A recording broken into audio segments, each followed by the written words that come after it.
చాలా సాధు పురుషులైనటువంటి మహాభక్తులైనటువంటి వాళ్ళు స్తోత్రం చేసినంత మాత్రం చేత పరిగెత్తుకుంటూ వచ్చి రక్షించినటువంటి స్వరూపం ఉన్నటువంటి పరమాత్మను రక్షించాలి. ఎలా రావాలో తెలుసా? లీలతో నా మురాలింపడే మొరగుల మొరలెరుంగుచు తన్ను మొరగువాడు. దీనికోసమని ప్రహ్లాదుడి కోసం వచ్చినట్టు అక్కడి నుంచి రాలేదండి. వచ్చేటప్పుడు నువ్వెప్పుడో ఇన్నాళ్ళు పూజ చేయకుండా చచ్చిపోయే ముందు ఆ నీళ్లలో నిలబడి నన్ను పిలిస్తే నేను వచ్చేస్తానేటయా అని రాకూడదు. నువ్వు తప్ప దిక్కు లేదని నేను చెప్తున్నాను ఇవాళ. అందుకు నువ్వు ఎలా రావాలో తెలుసా? నిన్ను నువ్వు మరిచిపోయి ఇత పూర్వం సృష్టిలో ఎన్నడూ జరగని రీతిలో అసలు అలా పరమాత్మ వస్తాడా అన్నట్టుగా నిన్ను నువ్వు మరిచిపోయి రావాలి నేను చేసిన శరణాగతికి. ఇది శరణాగతి యొక్క గొప్పతనం. అన్ని విడిచిపెట్టి ఈశ్వరా నువ్వే దిక్కు అన్నవాడిని వాడు ఎంత చేతకాని వాడై నమ్మి ఈ మాట అన్నాడో అంత చేతనైన వాడై ఆయన రక్షిస్తాడు. ఆయన శక్తి అప్పుడు ప్రకటమవుతుంది ఈశ్వరుడిది. జగము అంటే జాయతే గచ్చతే ఇది జగత్. ఇలా వచ్చి వెళ్ళిపోయేటటువంటి జగము భగవంతుణ్ణి తెలుసుకోకుండా సంసారమునందు మగ్నతతో వెళ్ళిపోతుంది. అందుకని ఏనుగుతో పోల్చి కథ చెప్తున్నారు. ఎంత అందంగా చెప్పడం ప్రారంభం చేశారో చూడండి. గురువులు ఏం చేస్తారంటే శిష్యులకి ఏదైనా చాలా మహత్తరమైన విషయాన్ని అందించవలసి వచ్చిందనుకోండి, శిష్యుణ్ణి ఒక చిన్న పరీక్ష చేస్తారు. అది ఎంత గమ్మత్తుగా చేస్తారంటే అది చాలా గొప్ప విషయం అయితే దాన్ని వివరించి చెప్పరు. ముందు ఓ 2 వాక్యాలు చెప్తారు. పరీక్షిత్తుతో శుకుడు ఏమన్నారంటే, ఒకానొక మన్వంతరంలో శ్రీహరి అన్న పేరుతో శ్రీ మహావిష్ణువు ఒక ఏనుగుని మొసలి పట్టుకుంటే ఆ ఏనుగు ప్రార్థన చేస్తే ఆయన వైకుంఠం నుంచి కదిలి వచ్చి రక్షించాడు. అంతే గజేంద్ర మోక్షం అని తర్వాతది చెప్పబోతున్నారు. పరీక్షిత్ అన్నారు, ఆగండి ఆగండి ఆగండి ఆగండి స్వామి, చాలా ఆశ్చర్యంగా ఉంది. ఏమిటా కథ? ఏమిటా అంత విచిత్రంగా చెప్పారు? ఏనుగా? నీరాట వనాటములకు పోరాటము ఎట్లు కలిగే పురుషోత్తముచే ఆరాటమిట్లు మానెను ఘోరాటవిలోని భద్ర కుంజరమునకు. ప్రశ్నని బట్టి జవాబు ఉంటుందండి. పరిప్రశ్నేన సేవయా అని ప్రశ్న వెయ్యడం ఒక కళ. ఎప్పుడు పడితే అప్పుడు ప్రశ్నలు వేయకూడదు. ఒక ఆయన 2 గంటల కంఠం గించుకుని తెల్లవారకట్ట లేచి ఆఫీస్కి వెళ్ళి అన్నీ చేసుకుని సాయంకాలం వచ్చి ఉపన్యాసం చెప్పి వేలికి దిగిపోయిన తర్వాత బాకీ అడిగినట్టు ప్రశ్నలు వేయకూడదు. అలిసిపోయి వాడు చచ్చి ఉన్నప్పుడు అప్పుడే ఆ ప్రశ్నలు వేయడం, దానికో పద్ధతి ఉంటుంది. ఆయన కాస్త ప్రశాంతంగా ఉన్నప్పుడు ఎప్పుడైనా వెయ్యాలి ప్రశ్న. అందుచేత నీరాటవనాటములకు పోరాటము ఎట్లు కలిగే. ఎక్కడో నీళ్లల్లో ఉండేది మొసలి, భూమి మీద తిరిగేది ఏనుగు. ఏనుగు ఎప్పుడు నీళ్లల్లోకి వెళ్ళి అక్కడ నీళ్లలో ఉండవలసిన అవసరం ఏనుగుకు ఉండదు. అది ఉభయచరం కాదు, అది తాబేలు కాదు, కప్ప కాదు. భూమి మీద నీటిలో కూడా ఉంటుంది అనడానికి. అది ఎక్కువ భూమి మీదే తిరుగుతుంది. ఏనుగు బలమంతా దేని మీద అంటే భూమి మీదే. నీటిలో ఏనుగు బలహీనత ఎందుకో తెలుసా అండి? దాని శరీరమే దానికి బలహీనత.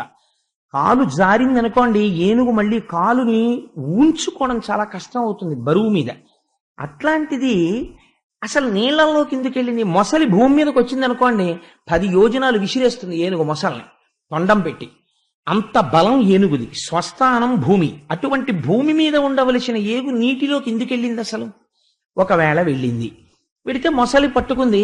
సహజమది. అరణ్యంలో ఒక ప్రాణి ఇంకొక ప్రాణిని తినేస్తుంది. అరణ్యంలో ఈ క్షణంలో భరతఖండంలో ఎన్ని అరణ్యాల్లో ఎన్ని బలహీనమైన మృగాల్ని ఎన్ని బలవత్తరమైన మృగాలు తినేస్తున్నాయో అది మృగన్యాయం. తింటే ఎలాగా? దానికి మనుష్యులు చెయ్యట్లేదా ప్రార్థన? అలాంటిది మొసలి పట్టుకుంటే ఓ ఏనుగు పురుషోత్తముడు గురించి ప్రార్థన చేసిందా? ఆ మాట చూడండి. పరీక్షిత్ అడగడం, పురుషోత్తముచే ఆరాటమిట్లు మానెను. ఒక పక్క మొసలి కొరికేస్తుంటే పొందుతున్నటువంటి బాధకి ఇది ప్రార్థన చేస్తే పురుషోత్తముడు వచ్చాడా శ్రీ మహావిష్ణువు. ఆరాటమిట్లు మానెను ఘోరాటవిలోని భద్రకుంజరమునకు. ఎక్కడో ఘోరమైనటువంటి అరణ్యంలో ఉన్నటువంటి బ్రహ్మాండమైన ఏనుక్కి ఎలా తీరిందయ్యా ఆరాటం? ఇది ఎలా జరిగింది? అలా మీరు 2 వాక్యాల్లో చెప్తే నా మనసు తృప్తి పడదు. బీడువారిపోయినటువంటి భూమి మీద వర్షం ఒక 5 నిమిషాలు పడి వెళ్ళిపోతే బాగుంటుందా? 2 గంటలు కురియాలి. అలా నేను సేద తీరేటట్టుగా, నా మనస్సు పులకించిపోయేటట్టుగా నాకు అసలు ఆ గజేంద్ర మోక్షం చెప్పండి అన్నారు. అంటే అప్పుడు శుకబ్రహ్మ నవ్వి, చాలా గొప్ప ప్రశ్న వేశావోయ్ పరీక్షిత్, నీకు చాలా ఆర్తి ఉన్నది, చెప్తాను వినన్నారు. ఒకానొకప్పుడు క్షీరసాగరము ఉన్నది. ఆ క్షీరసాగరం అంటే పాలసముద్రం. పాలసముద్రంలో త్రికూటాచలం అనేటటువంటి పేరు కలిగినటువంటి ఒక పెద్ద పర్వతం. ఆ పర్వతానికి 3 శిఖరములు. ఒక శిఖరము బంగారముతో చేయబడింది, ఒక శిఖరము వెండితో చేయబడింది, ఒక శిఖరము ఇనుముతో చేయబడింది. ఈ 3 లోహములతో చేయబడినటువంటి శిఖరములు కలిగినటువంటి ఈ త్రికూటాచలమునందు ఎన్ని రకాల వృక్షాలో పెరుగుతుండేవి, ఎన్ని రకాల తీగలో పెరుగుతుండేవి, ఎన్ని రకాల పళ్ళో పండుతుండేవి, ఎన్ని పుష్పములో పరిమళిస్తూ ఉండేవి, ఎన్నో సరోవరములు ఉండేవి. ఆ సరోవరములలో అరవిరిసినటువంటి పద్మముల నుంచి బయటపడినటువంటి కింజిల్కములు, ఆ పుప్పొడి ఆ కేసరముల నుంచి రాలి నీటిలో కలిసేది. కలిస్తే మనం వెంకటేశ్వర స్వామి వారికి సుప్రభాతంలో చెప్తామే, ఏలా లవంగ ఘనసార సుగంధి తీర్థం దివ్యం వియచ్చరితి హేమ ఘటేషు పూర్ణం ధృత్వాద్యవైదిక శిఖామణయ ప్రహృష్ణాః తిష్టంతి వెంకటపతే తవ సుప్రభాతం అంటాం. ఏలా లవంగ ఘనసార సుగంధి తీర్థం. స్వామి నువ్వు తాగుతావని అర్చక శిఖామణులు స్నానం చేసి ఊపిరి తగలకుండా బట్ట కట్టుకుని యాలుకల యొక్క గుండ కలిపినటువంటి నీటిని మంచి తీర్థం తయారు చేసి అక్కడ పెట్టారు. దివ్యం వియచ్చరితి హేమ ఘటేషు పూర్ణం బంగారు పాత్రలతో అక్కడ పెట్టారు. ఈశ్వర నిద్రలేచి ఆ పానీయమును సేవించు అంటారు. అలా అక్కడ ఉన్నటువంటి సరోవరాల్లో నీరు తాగుదామని ఎవరైనా విడితే ఆ ఒడ్డున ఉన్నటువంటి చెట్లు ఇలా నీళ్ల మీదకి వంగి అనేకమైనటువంటి ఫలములు పండి ఉండేవిట. ఆ చెట్ల యొక్క పళ్ళన్నీ కోసేవాళ్లు లేక పక్షులు వాలి కొడితే వాటిల్లో ఉన్నటువంటి రసాలన్నీ నీళ్లలో కలిసేవి. అరవిరిసినటువంటి పద్మాలు మా కాపవరంలో ఉంటాయి. మా కాపవరం అంటుంటాను నేను. సూర్యనారాయణ గారి కాపవరంలో ఆ శివాలయం పక్కన ఉన్న సరోవరంలో ఇంతంత ఎర్ర కలువలు పెంచారు వాళ్ళు. ఒక్కొక్క కలువ ఆ అమ్మవారి పాదాల మీద పెడితే 2 పాదాలని కమ్మేస్తుంది. ఒకవేళ కోనేట్లో ఉంటే రేపు లక్ష్మీ పూజకి తెప్పించండి అమ్మా కొన్ని కలువలు. అందుకని ఆవిడ పద్మముల చేత పూజింపబడే తల్లి కదా. ఆ ఎర్రటి పద్మములు ఎలా ఉంటాయో అలా ఆ పద్మములలో ఉండేటటువంటి పుప్పొడి నీటిలో పడి యాలుక నీరు ఎలా ఉంటుందో అటువంటి నీరు. ఇంకంతకన్నా నేను ఉపమానం చెప్పలేను, ఎందుకంటే పుప్పుడి కలిపిన నీరు ఎవరు తాగారు గనక. అందుకని అంత సుగంధభరితములైనటువంటి జలములతో ఉండేవి. ఒక జాతి జంతువులు కావు, ఎన్నో రకాలైనటువంటి జంతువులు అక్కడ ఉండేవి.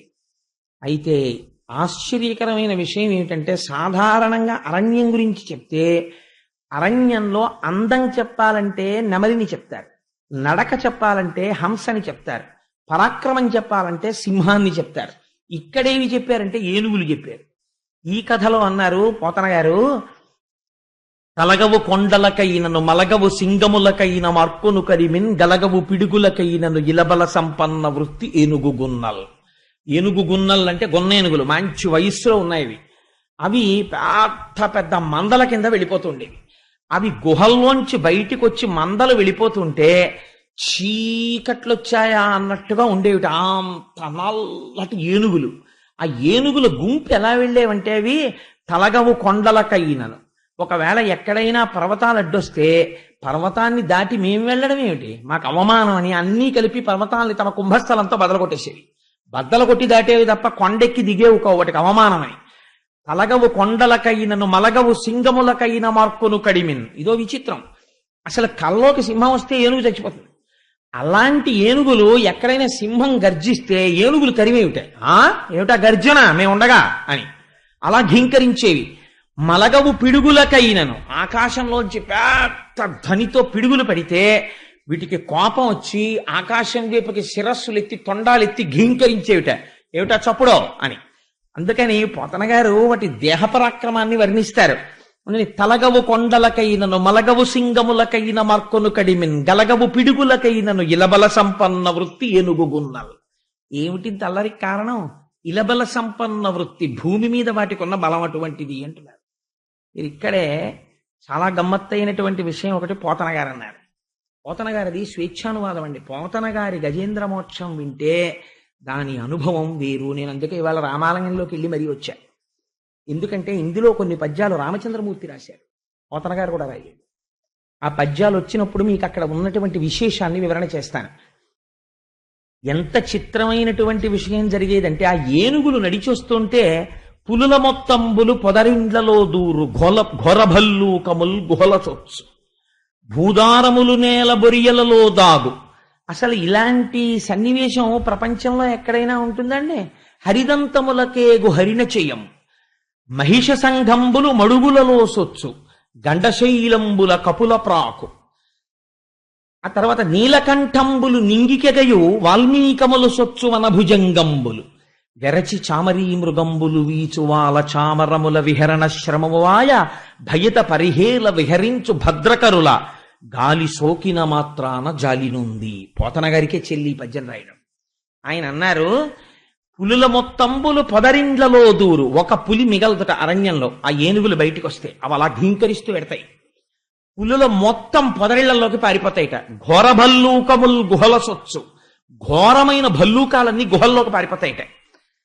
భూదారములు నేల బొరియలలో దాగు, అడవి పందులు భూమిలో గోతులు తీసుకుని వెంటనే గోతిలోకి దూరిపోతాయిట. హరిదంతములకే గుహరిన చెయ్యము, దిక్కులు ఎక్కడ వరకు ఉన్నాయో అంత చివరి వరకు పరిగెత్తుకుంటూ పారిపోతాయిట జింకలు లేళ్లును.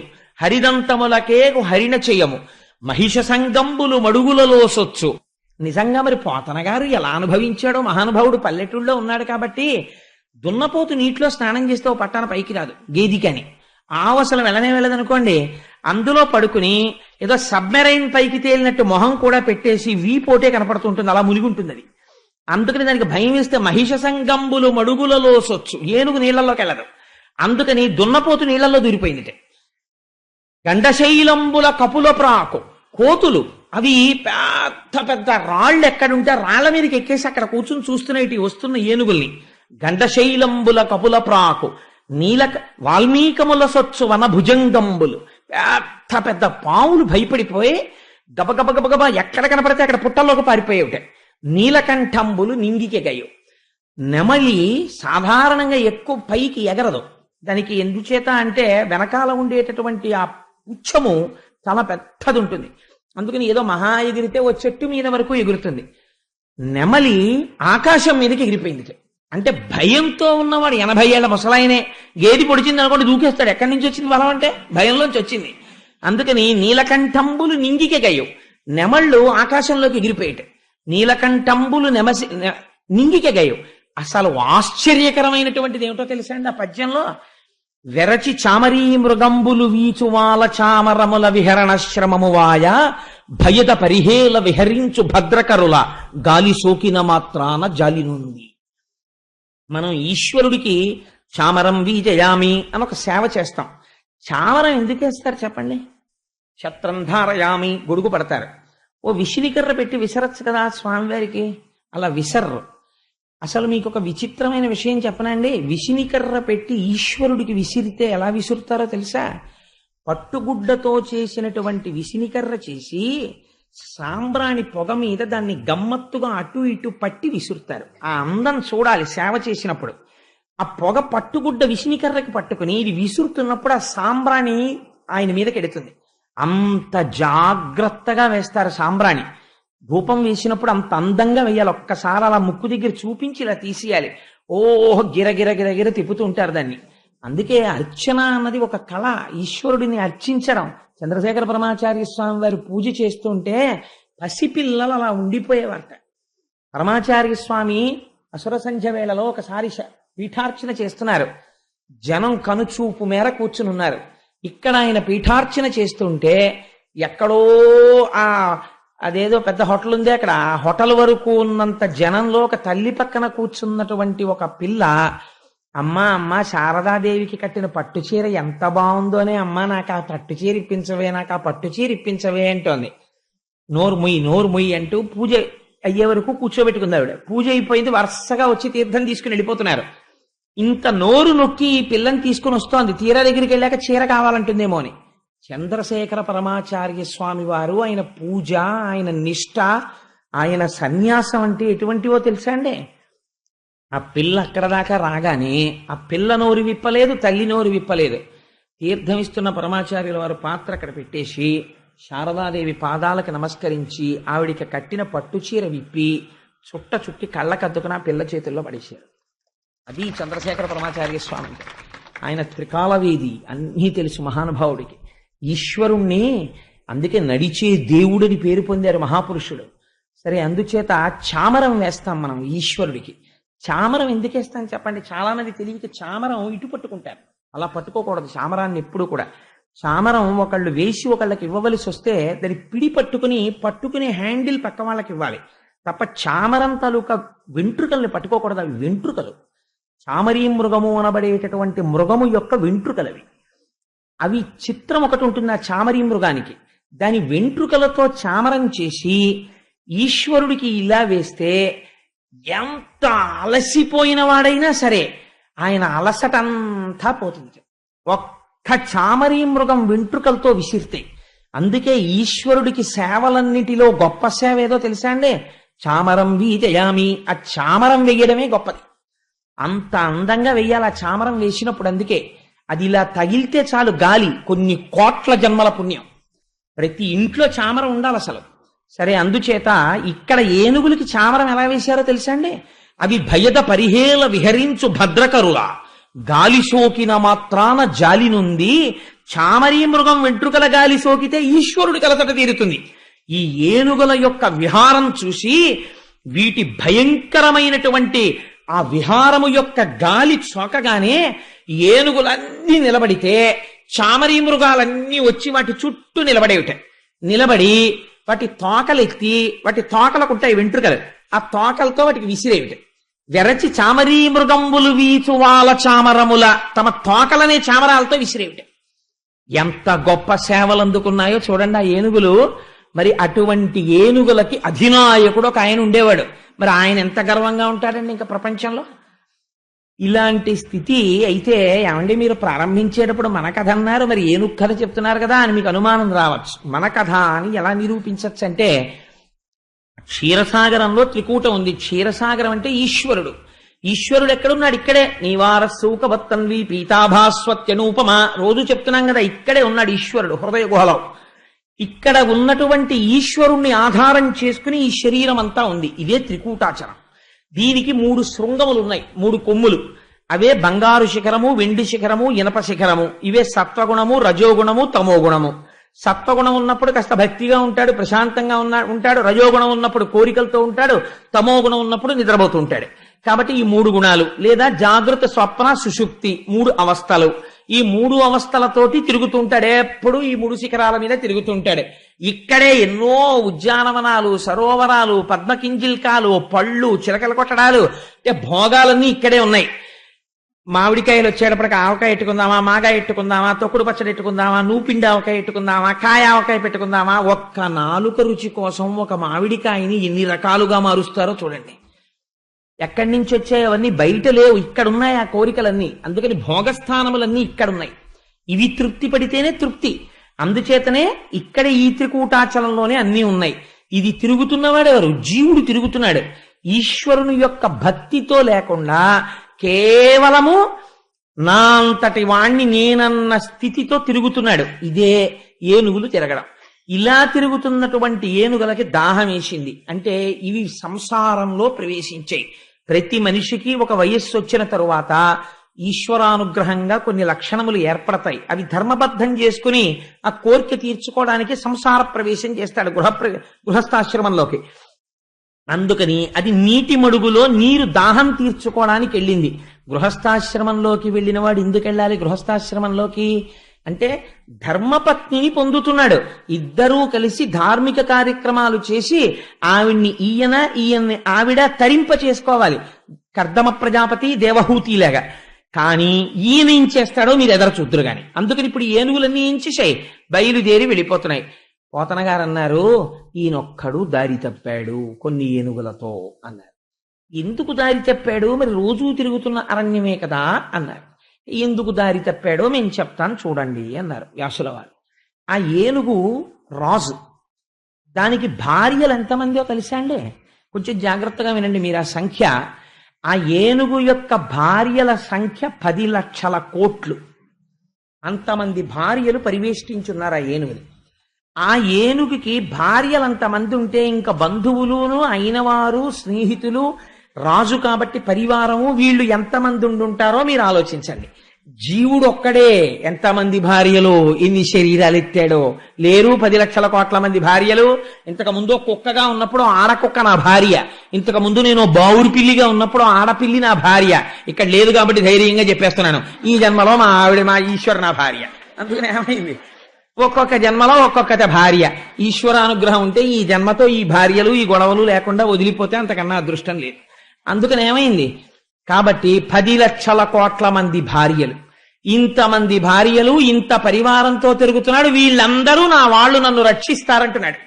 వీళ్ళేం చేస్తున్నారు, ఆదమరిపిస్తున్నారు. ఎలా మరిపిస్తున్నారో తెలుసా అండి, కొంతమంది వెళ్ళి తామర పువ్వులు తీసుకొచ్చి ఆయన మీద పెట్టారట. పెడితే ఇప్పుడు ఆయనకి ముందు నీళ్లు పోశారు. ఎక్కడి నుంచో కాసిన అక్కడ దొరికినటువంటి నీళ్లట్టుకొచ్చి పోశారు. పోస్తే కానీ తాగడానికి కావలసినన్ని నీళ్లు కావవి. ఆ నీళ్లు పోస్తే ఆయన నీటితో కూడినటువంటి సెలయేళ్లు ప్రవహిస్తున్న పర్వతంలా ఉన్నాడు. కొంతమంది అక్కడ ఇక్కడ పూసిన పువ్వులు తెచ్చి ఆయన మీద పెట్టారు. పువ్వులతో శోభిస్తున్న కొండలా ఉన్నాడు. పువ్వులతో చేయడం ఏమిటని ఇంకొంచెం ముందుకెళ్లాలనుకున్న వాళ్ళు పద్మగంధమును, పుప్పొడిని తీసుకొచ్చి ఆయన మీద జల్లారు. ఇప్పుడు ధాతువులతో శోభిల్లుతున్న కొండలా ఉన్నాడు. ముచ్చుపు చిప్పలేరు ఆయన మీద జల్లారు కొంతమంది. ఇప్పుడు ఆయన్ని చూస్తే మంచి మరకత మాణిక్యాలతో శోభిస్తున్న పర్వతంలా ఉన్నాడు. కొంతమంది పెద్ద పెద్ద లతలు తూండ్లు తీసుకొచ్చి ఆయన మీద వేశారు. నాగభూషణుడైనటువంటి పరమశివుడిలా ఉన్నాడు. ఇంతమంది ఇన్ని కానుకలిచ్చి నీకన్నా మాకెవరున్నారంటుంటే పొంగిపోతున్నాడు. ఇదే దారి తప్పాడు. అంటే ఎందుకు వచ్చాడో సంసారంలోకి మర్చిపోయాడు. ఇప్పుడు ఏమైంది, తిరిగాడు, నీటి కోసం వెతికాడు. చిట్ట చివరికి ఒక సరోవరం కనపడి, అద్భుతమైనటువంటి సరోవరం. అదే సంసారం. దీన్ని ఒడ్డు నుండి నీరు త్రాగాలి అంటే ఎందుకు అందులో ప్రవేశించాడో గుర్తు పెట్టుకోవాలి. కానీ ఈయన ఏం చేస్తున్నాడు, సరోవరం కనపడగానే పొంగిపోయి అబ్బా ఎంత బాగుందో ఈ సరోవరం అనుకున్నాడు. అంతకుముందు అందులోకి ఎవరూ ప్రవేశించినట్లు ఆధారాలు లేవు. దాని నిండా పద్మాలే, చుట్టూ చెట్లే. ఆ చెట్ల యొక్క నీడ ఆ నీటిలో కనపడుతోంది. అరవిరిసినటువంటి పళ్ళు, రొద చేస్తున్నటువంటి ఝంకారం చేస్తున్నటువంటి తుమ్మెదలు, అందులో రకరకాలైన చేపలు, ఎండ్రకాయలు, మొసళ్ళు ఇలాంటివన్నీ ఉన్నాయి. అంత నీటిని చూడగానే పొంగిపోయింది ఆ ఏనుగు. తన భార్యలందరితో కలిసి ఆ నీళ్లలో దిగాడు. నీరు తాగేవాడు నీళ్లలో దిగాల, నీటి ఒడ్డు నుండి తాగాల? నాకు దాహం వేసింది అనుకోండి, బిందిలో దూకేయకూడదు. నేను బిందిలో నీళ్లు తాగాలి. దూకినా పట్టదనుకోండి, గొడవలేదు. కానీ ఓవర్ హెడ్ వాటర్ ట్యాంక్ లో దూకేయకూడదు కదా. అందుకని ఆ నీరు తాగాలంతే. కానీ ఈయనేం చేస్తున్నాడు, సరోవరంలోకి దూకాడు. ఈయన దూకితే వెనకాల వాళ్ళు దూకేశారు. ప్రభువు దూకేశారు, మనకే వాళ్ళు దూకేశారు. చుట్టూ భార్యలు నిలబడ్డారు. ఇప్పుడు ఈయనకో కోరిక పుట్టింది, నేను ఎంత మొనగాన్నో నా భార్యలందరికీ చూపించాలి. కాబట్టి ఏం చేశాట అంటే, ఇహలోకేంద్రుడు హస్తరంధ్రముల నీరెక్కించి పూరించి చండభమర్గంబునకెత్తి నిక్కివడి నుడ్డాడించి పింజింప ఆ రభటిన్ నీరములోన పెల్లగసి నక్రగ్రాహపాటీనముల్ అభమందాడడు మీన కర్కటములం పట్టెన్ సురల్ మురాంపడన్. పోతన గారికే చెల్లిందండి అనువాదం. గట్టిగా పాదములను ఊంచుకుని నిలబడినటువంటి వాడై తాగడానికి వెళ్ళిన వాడు నీళ్లు తాగడం మానేశాడు. ఇహలోకేంద్రుడు హస్తరంధ్రముల నీరెక్కించి పూరించి తొండ నిండా నీళ్లు లాగాడు. బోలెడని నీళ్లు వెళ్ళాయి. ఎలా లాగాడు, విపరీతమైన హార్స్ పవర్తో లాగేశాడు. ఒంట్లో ఓపిక ఉంది కదా మరి, అందుకని కండకావరం అంత నీరు లాగాడు. లాగితే ఆ నీటి వేగంతో పాటుగా చేపలు వెళ్ళిపోయాయి లోపలికి, మొసళ్ళు వెళ్ళిపోయాయి, ఎండ్రకాయలు వెళ్ళిపోయాయి. ఆ తొండంలోకి వెళ్ళిపోయిన తర్వాత ఇప్పుడేం చూశాడు, ఒక్కసారి భార్యల వంక చూశాడు. ఆ నీరంతా తొండంలో నిలబెట్టాడు. నిలబెట్టి చూశారా ఎంత నీరు లాగేశానో అన్నాడు.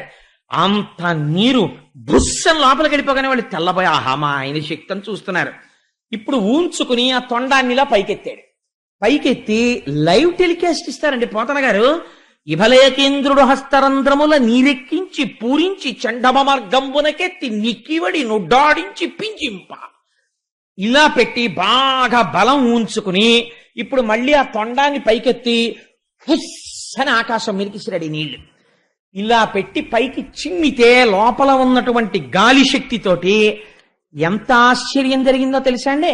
ఈ తొండంలో ఉండిపోయినటువంటి చేపలన్నీ విడిపోయి మీనరాశిలో పడిపోయి, ఇందులో ఉన్న ఎండ్రకాయలన్నీ విడిపోయి కర్కాటక రాశిలో పడిపోయి, ఇందులో ఉన్న మొసళ్ళన్నీ విడిపోయి మకర రాశిలో పడిపోయి, 3 రాసుల్లో పడేటట్టు కొట్టాడు.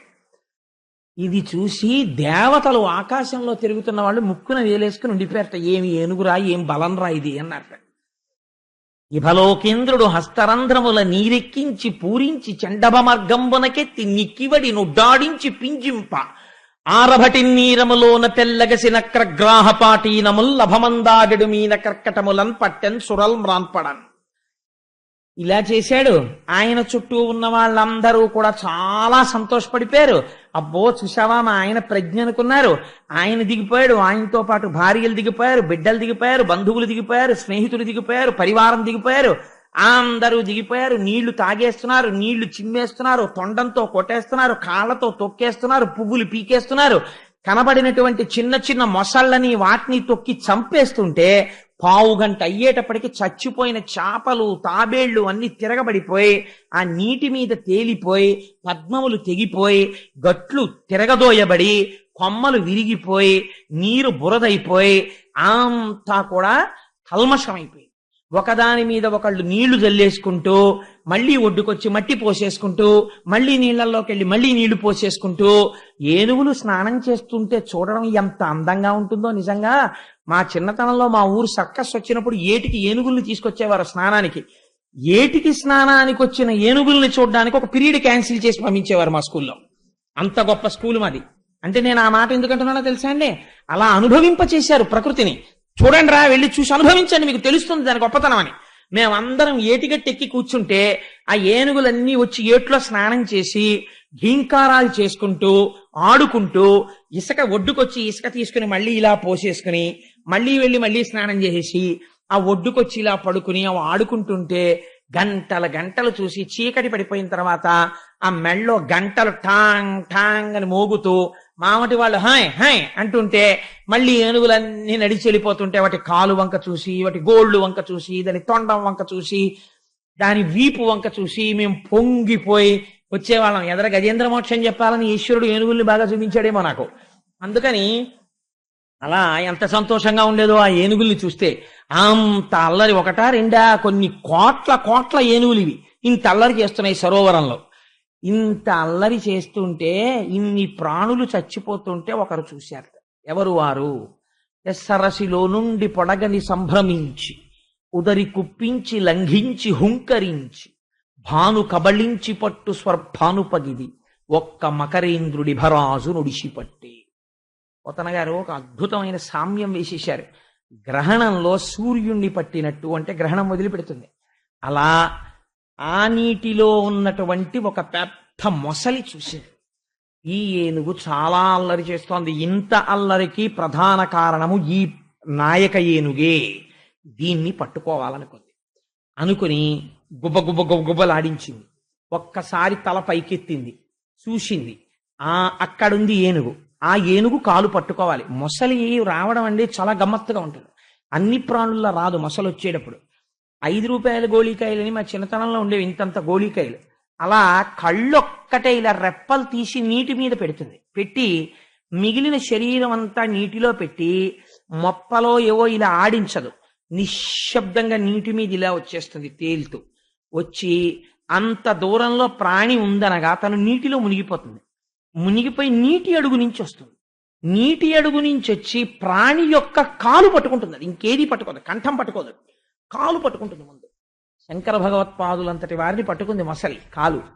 అందుకని ఆ కాలు పట్టుకుంటుంది. పట్టుకోగానే అయిపోయినట్టే. ఇంకా నీటిలో మొసలి కాలు పట్టిందా, ఎంత బలమైన ప్రాణి అయినా సరే ఇహ కథలతో అంత గమ్మత్తుగా చూసింది అది. అందుకని ఎంత వర్ణన చేశారో చూడండి పోతన గారు. గుబగుబలాడించి ఫూత్కారం చేసి నీటిని జిమ్మి తోక కొట్టి దూరం నుంచి చూసి నీటిలో మునిగి దాని కాలు ఎక్కడుంటుందో ఊహ పట్టి సరసిలో నుండి పొడగని సంభ్రమించి ఉదరి కుప్పించి లంఘించి హుంకరించి భాను కబళించి పట్టు స్వర్భానుపగిది ఒక్క మకరేంద్రుడి భరాజు నుడిసిపట్టే.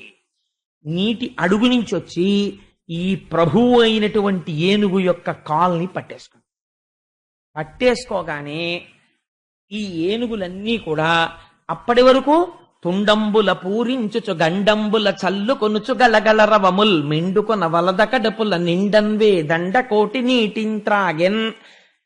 ఈ పట్టుకోవడానికి ముందు క్షణం వరకు దృశ్యం ఎలా ఉందో మీరు బాగా లోపల ధారణ చెయ్యాలి. తుండంబుల పూరించుచు ఒక్కొక్క ఏనుగు తొండంతో నీళ్లు నాగుతోంది. తొండంబుల పూరించుచు గండంబుల చల్లు కొనుచు గలగల రవముల్. ఆ పెద్ద చప్పుడు, నవ్వులు, అల్లరి, కేరింతలు, ఒకళ్ళ మీద ఒకళ్ళు నీళ్లు చల్లుకుంటూ వలద కడుపుల నిండన్వే దండ కోటి నీటింత్రాగెన్. పెద్ద పెద్ద బాణలంత కడుపుల్లోకి నీళ్లు తాగేసిన తర్వాత ఏం చేసి ఉండాలి? ఇవి దాహం తీరిపోయింది కాబట్టి గట్టెక్కేయాలి. కానీ ఇవేం చేశాయి? దాహం తాగాక సరస్సు పాడు చేస్తున్నాయి. ఎందుకు సంసారంలోకి వెళ్ళాడో మరిచిపోయాడు. స్నాతకంలో గురువు ఏం చెప్పాడో మరిచిపోయి సంసారాన్ని భోగస్థానంగా మార్చాడు, పాడు చేస్తున్నాడు. ఇప్పుడు నీటి అడుగు నుంచి వచ్చింది. ఎవరొచ్చారు? మొసలి వచ్చింది. వచ్చి పట్టుకుంది. నీటి అడుగు నుంచి మొసలి వచ్చి పట్టుకోవడం అంటే ఏమిటో తెలుసా అండి? సంసారము ఇంద్రియములు పట్టుకోవడం ఒక లక్షణం. కాలము అనబడేటటువంటిది నడిచి వెళ్ళిపోతుంటుంది. కాలాంతర్గతముగా కాలములో మృత్యు వచ్చేస్తుంది, తెలియదు. కాలములో తాను ఇంకా కోరికలు కోరుతూనే ఉంటాడు. కాలము అడుగు నుంచి మృత్యు వస్తుంది. మృత్యు వచ్చి దేన్ని పడుతుంది? కాళ్ళని పడుతుంది. గమ్మత్తు ఏమిటో తెలుసా అండి? ఆఖరణ మనిషికి ఒక సంస్కారం ఉంటుంది, దాన్ని అంత్యేష్టి సంస్కారము అంటారు. ఆ సంస్కారం జరిగినప్పుడు కాళ్ళు పాదాలు రెండు దగ్గర చేర్చి 2 బొటన వేళ్ళని కట్టేస్తారు ఒక మంత్రంతో. అంటే ఇంతకాలం పనికి మాలిన తిరుగుళ్ళన్నీ ఈ కాళ్లతోనే తిరిగాడు, ఇక ఈ కాలు తిరగదు కాబట్టి దీన్ని కట్టేశాం. ఇంకిప్పుడు ఇవి తిరగవు కనుక దీన్ని మోసేయవచ్చు అని అభిజ్ఞనిస్తారు. అప్పుడు పంచభూతాల్లో కలపడానికి కొత్త కర్రల మీద పెట్టి తీసుకెళ్తారు. కాబట్టి మృత్యువు దేనిని పట్టినది? కాలును పట్టినది. ఇక కదలడం. అనారోగ్యం వచ్చేసి జబ్బడిపోయి ఇంటెన్సివ్ కేర్ యూనిట్లో ఉన్నవాడు క్యాంప్ వెళ్ళాలో లేకపోతే ఎక్కడికో వెళ్ళాలో అంటే పెడతాడేంటి? ఇంకెళ్ళేది ఉండదు. అందుకని వచ్చి పట్టింది. పడితే అంత తెలివి తక్కువ వాళ్ళం ఏంటంటే మనం, వచ్చి మృత్యువో రోగమో పట్టేసింది అనుకోండి, పట్టుకుంటే అయ్యో వచ్చేసిందండి అని చెప్పి అలా కూర్చుంటాం ఏంటి? స్పెషలిస్ట్ దగ్గరికి వెడతాం, సూపర్ స్పెషాలిటీస్ దగ్గరికి వెడతాం. అందుకని పోతన గారు ఎంత గొప్ప వర్ణన చేశారో చూడండి. కరి దిగుచు మకరి సరసికి కరిదరికి ని మకరి దిగుచు గర్రకరిదరయన్ కరికి మకరి మకరికి కరి భరమనుచును అటల కొతల భటులరుదు పడెన్. ఏనుగు యొక్క పట్టు విడిపించుకుందామని, మొసలి పట్టు విడిపించుకుందామని ఏనుగు చూస్తోంది. ఏనుగుకున్న కోరిక ఒక్కటే. ఇప్పుడు మిగిలిన కోరికలు పక్కన పెట్టేయండి. ఈ మొసలి పట్టు తప్పించుకుని గట్టెక్కేద్దాం అని ఏనుగు చూస్తోంది. ఎలాగైనా ఏనుగు గట్టెక్కకుండా నీళ్లలోకి రాగేద్దాం మొసలి చూస్తోంది. వీడిని మరణానికి తోసేద్దాం రోగం చూస్తుంటుంది. ఎలాగో అలా హాస్పిటల్ నుంచి బయటపడిపోదాం మనిషి చూస్తుంటాడు. అందుకని కరి దిగుచో మకరి సరసికి గరిదరికి ని మకరి దిగుచో కరకరి బెరయం కరికి మకరి మకరికి కరి భరమనుచును అతల కుతల భటులు అరుదు పడెన్. ఈ యుద్ధంలో ఎవరెవరికి తోడురారు, ఎవరి రోగంతో వాడే పోరాడాలంతే. ఎంతమంది ఉన్నా నాగారండి ఇంకో మంది చేసుకోండి, ఇంకో డాక్టర్ దగ్గరికి వెళ్ళండి అంటాడు. కానీ రోగాన్ని ఎవడు పంచుకుంటాడండి? రోగంతో యుద్ధం ఇంకెవడు చేయడు, తనే చేసుకోవాలంతే యుద్ధం. అందుకని ఏం చేస్తోంది? ఇంతమంది మరి ఏం చేస్తున్నారు వీళ్ళందరూ? ఇంతమంది ఉన్నారు కదా, 10 లక్షల కోట్ల మంది భార్యలన్నావు కదా నువ్వు ఇందాక. వీళ్ళందరూ తొక్కేయకూడదా మొసల్ని? ఇంతమంది పరివారం ఉన్నారు కదా అంటే పోతన గారు అన్నారు, అలా నువ్వు అనుకుంటున్నావేమో, నేను నిజం చెప్తాను విను ఏం చేస్తున్నారో. మకరి తోడపోరు మతంగ విభుని ఒక్కరినిడించిపోవ కాళ్ళు రాక కోరి చూచుచుండే కుంజరీయూధంబు మగలు తగులు కారె మగువలకొను. ఈ పద్యం ఒక్కటి రోజు స్మరణ చేసుకుంటే చాలండి, వైరాగ్యం వస్తుంది. ఎంత గొప్ప పద్యం చూడండి పోతన గారిది. మకరితోడ పోరు మాతంగ విభుని. ఆయన మాతంగ విభుడు, గొప్ప ఏనుగు. ఈయన నీళ్లలో ముందు యుద్ధం మొదలుపెట్టినప్పుడు ఒడ్డున చాలా మంది ఉన్నారు. కానీ వీళ్ళు ఏం చేశారంటే, వచ్చేస్తాడు మన రాజుగారు అని చెప్పి చూస్తున్నారు. రాజుగారు లాగండి లాగండి అన్నారు కొంతసేపు. వీడు పాపం అలా ఎన్నాళ్ళు యుద్ధం చేశాడో తెలుసా అండి? అలయక సొలయక వేసట నొందక కరి మకరితోడ నుడ్డండత రాత్రులు సంధ్యలు దినములు సలిపెం పోరువే యొక్క సంవత్సరముల్. ఆ ఏనుగు అలా ఆ మొసలితో ఎన్నాళ్ళు యుద్ధం చేసింది? 1000 ఏళ్ళు యుద్ధం చేసింది. మీరు చూడండి, ఈశ్వరుడికి నామాలు చెప్పవలసి వస్తే విష్ణు సహస్రనామం, శివ సహస్రనామం, లలిత సహస్రనామం. ఏమండి ఏ దేవతకి 1000 పేర్ల కన్నా ఒకటి ఉండదా? అందరికీ 1000 దగ్గరికి వచ్చేప్పటికి అయిపోతాయి ఆ పేర్లు.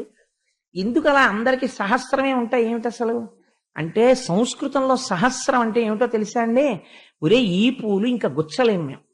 సహస్రము అంటే అనంతము, అన్నీ ఆయన పేర్లే, కానీ నీకు కొన్ని పేర్లు చెప్పామంతే అని చెప్పడం సహస్రం అని చెప్పడం. అందుకే ఏదైనా సహస్రమే చెప్తారు. శతసహస్రాలు, దశ సహస్రాలు, ఏకాదశ సహస్రాలు ఇంకొండవు, సహస్రం చెప్పి ఊరుకుంటారు. కాబట్టి ఏనుగు ఎన్నాళ్ళు యుద్ధం చేసింది? 1000 ఏళ్ళు యుద్ధం చేసింది అంటే అనంతంగా చేస్తోంది. ఎన్ని జన్మల్లో చేస్తున్నావు నువ్వు మృత్యుతో యుద్ధం? ఎలా చేసింది అంటే రాత్రులు, సంధ్యలు, దివసంబులు. రాత్రి చేసింది, సంధ్యాకాలంలో చేసింది, పగలు చేసింది. పడున్నవాడు హాస్పిటల్లో చెయ్యొద్దండి యుద్ధం, అదే పని. ఇంకేముంది? వాళ్ళు వీళ్ళు ఎవరో గెలవాలి, గెలిచే వరకు అలా జరుగుతూనే ఉంటుంది యుద్ధం. అందుకని రాత్రులు, దివసంబులు, సంధ్యలు, మకరితోడ కరి సలిపిం పోరు 1000 సంవత్సరముల్. 1000 ఏళ్ళు యుద్ధం చేస్తే లాగండి, అప్పుడు చేయండి, మీకేం పర్వాలేదు అన్నారు చాలా మంది ఒడ్డు నుంచుని. పాపం ఏనుక్కి ఇప్పుడు బలం ఏమిటి? తొండం పెట్టి కొడుతోంది ఆ మొసల్ని. కొడితే మొసలేం చేసిందో తెలుసా అండి? చాలా గమ్మత్తుగా అది కొడుతుంటే నీటి మించి తొండం వెళ్ళి దాని మీద దెబ్బ తగిలితే దాని ప్రాణం పోయినట్టు అయిపోయేది మొసలికి. ఒక్కొక్క డాక్టర్ రాసిన డోసేస్కి రోగానికి కళ్ళు అలా జరుగుతాయి. కానీ అదేం చేసేదంటే మళ్ళీ ఊపిరి పీల్చుకుని మళ్ళీ రోగం రెసిస్టెన్స్ బిల్డప్ చేసుకుని ఎలా కొట్టాలి వీణ్ణి అని ఆలోచించింది. అది ఆలోచించి వీడి తొండం దెబ్బ తగలకూడదంటే వీణ్ణి మనం ఒకలా చెయ్యాలి ఏనుగుని అనుకుంది. కాలు వదిలిపెట్టినట్టు వదిలిపెట్టింది. అమ్మయ్యా వదిలేసింది అనుకున్నాడు. అనుకోగానే వెనక 2 కాళ్ల మధ్యలోంచి 4 కాళ్ల మధ్యలోకి వచ్చింది. వచ్చి ఎగిరి పైకి లేచి దాని కడుపంతా కొరికేసింది. అంటే మందులు వేసుకోగా వేసుకోగా వేసుకోగా అన్నహితవు పోతుంది. అలా రసం తాగలేడు, బ్లడ్ తినలేడు, అన్నం తినలేడు. కాబట్టి ఏం చెప్తానండి బాబా, మందులు వేసుకుని వీక్నెస్ వచ్చేస్తోంది. అన్నం అంటే రెపల్సివ్ యాటిట్యూడ్ వచ్చేసిందండి, నీరసం. మందులు వేసుకోవాలని డాక్టర్లు అంటారు. ఇక్కడ తిందామంటే వంట పట్టదు, ఏమీ తినబుద్ధేదు. ఎంత మంచి పదార్థమైనా తినబుద్ధేదు. ఆయన అలా అంటారు కానండి, తినదు తినదు తినదు అంటారు కానీ నాకు తినాలని ఉండదా? ఇంతకుముందు తినలేదా? ఇప్పుడు తినలేకపోతున్నాను నా కర్మ అంటుంది పాపం ఆవిడ. ఎందుకంటుంది? లోపల ఉన్నటువంటి వ్యగ్రత అటువంటిది. కాబట్టి ఏమవుతుంది? అది కడుపు కొరుకుతోంది, తోక కొరుకుతోంది, ఎగిరి వీపు కొరుకుతోంది, శిథిలం చేసేస్తోంది. అంటే శరీరాన్ని అంతటినీ సంధులు విరగ్గొట్టేస్తోంది. మళ్ళీ వచ్చి ఎప్పుడైనా అలాగే పోని నీరసంతో పోన్లే కొరికితే కొరికింది, ఎలాగో అలా ఒడ్డెక్కేద్దామని మెల్లిగా కాలు తీసి 2 అడుగులు వేసేటప్పటికి మళ్ళీ వచ్చి పట్టుకునేది కాలు. ఎలా పట్టుకునేదో తెలుసా అండి? ఇంకా కాలు తీయడానికి వీల్లేదు.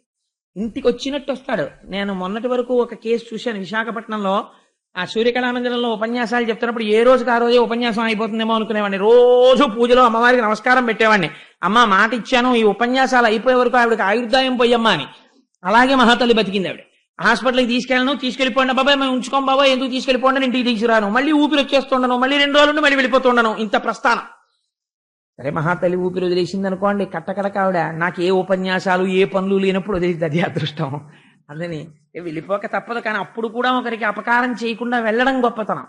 అందుచేత ఆ ఆశ్చర్యకరమైనటువంటి సంఘటన ఏం జరిగిందంటే, ఏనుగు ఇలా యుద్ధం చేస్తున్నప్పుడు ఒక చిత్రమైనటువంటి విషయం జరిగింది. తన దంతములు పెట్టి నొక్కుతోంది ఏనుగు, దొరకకుండా తప్పుకుంటోంది మొసలి. ఇలా యుద్ధం జరుగుతుండగా చాలా మంది ఇప్పటి వరకు గట్టు మీద ఉన్నారు. వీళ్ళందరూ అన్ని పనులు మానేశారు, గట్టు మీద కొన్నాళ్ళు నించున్నారు. వీళ్ళందరూ ఏమన్నారో తెలుసా అండి? ఒక్కొక్కడు మళ్ళీ నేను ఒక 2-3 రోజుల్లో కనిపిస్తానండి అని. అంతగా ఏమైనా అవసరం ఉంటే ఫోన్ చేయండి సుమా, మీరేం మొహమాట పడద్దు, రాత్రి పగలో ఏమైనా అనుకుంటారేమోనని. మీకు ఏ అవసరం ఉన్నా సరే తప్పకుండా ఫోన్ చేయండి, వెంటనే వచ్చేస్తానంటాడు. అంటే ముందు ఇక్కడి నుంచి వెళ్ళిపోవడానికి. ఎందుకని ఎన్నాళ్ళు ఉంటాం సెలవు పెట్టుకుని? ఈయనేమో తేల్చడో అటో ఇటో, అదో గమ్మత్తైన మాట ఆయన చేతిలో ఉందండి. కళ్ళకి కట్టినట్టు చూపించారు లైవ్ టెలికాస్ట్. పోతన గారు నీకదేరా గజం అంటే అని. అందుకని ఏమంటారంటే వీళ్ళందరూను కొడుకు మాట్లాడే మాట అందరికన్నా చాలా గమ్మత్తుగా ఉంటుంది.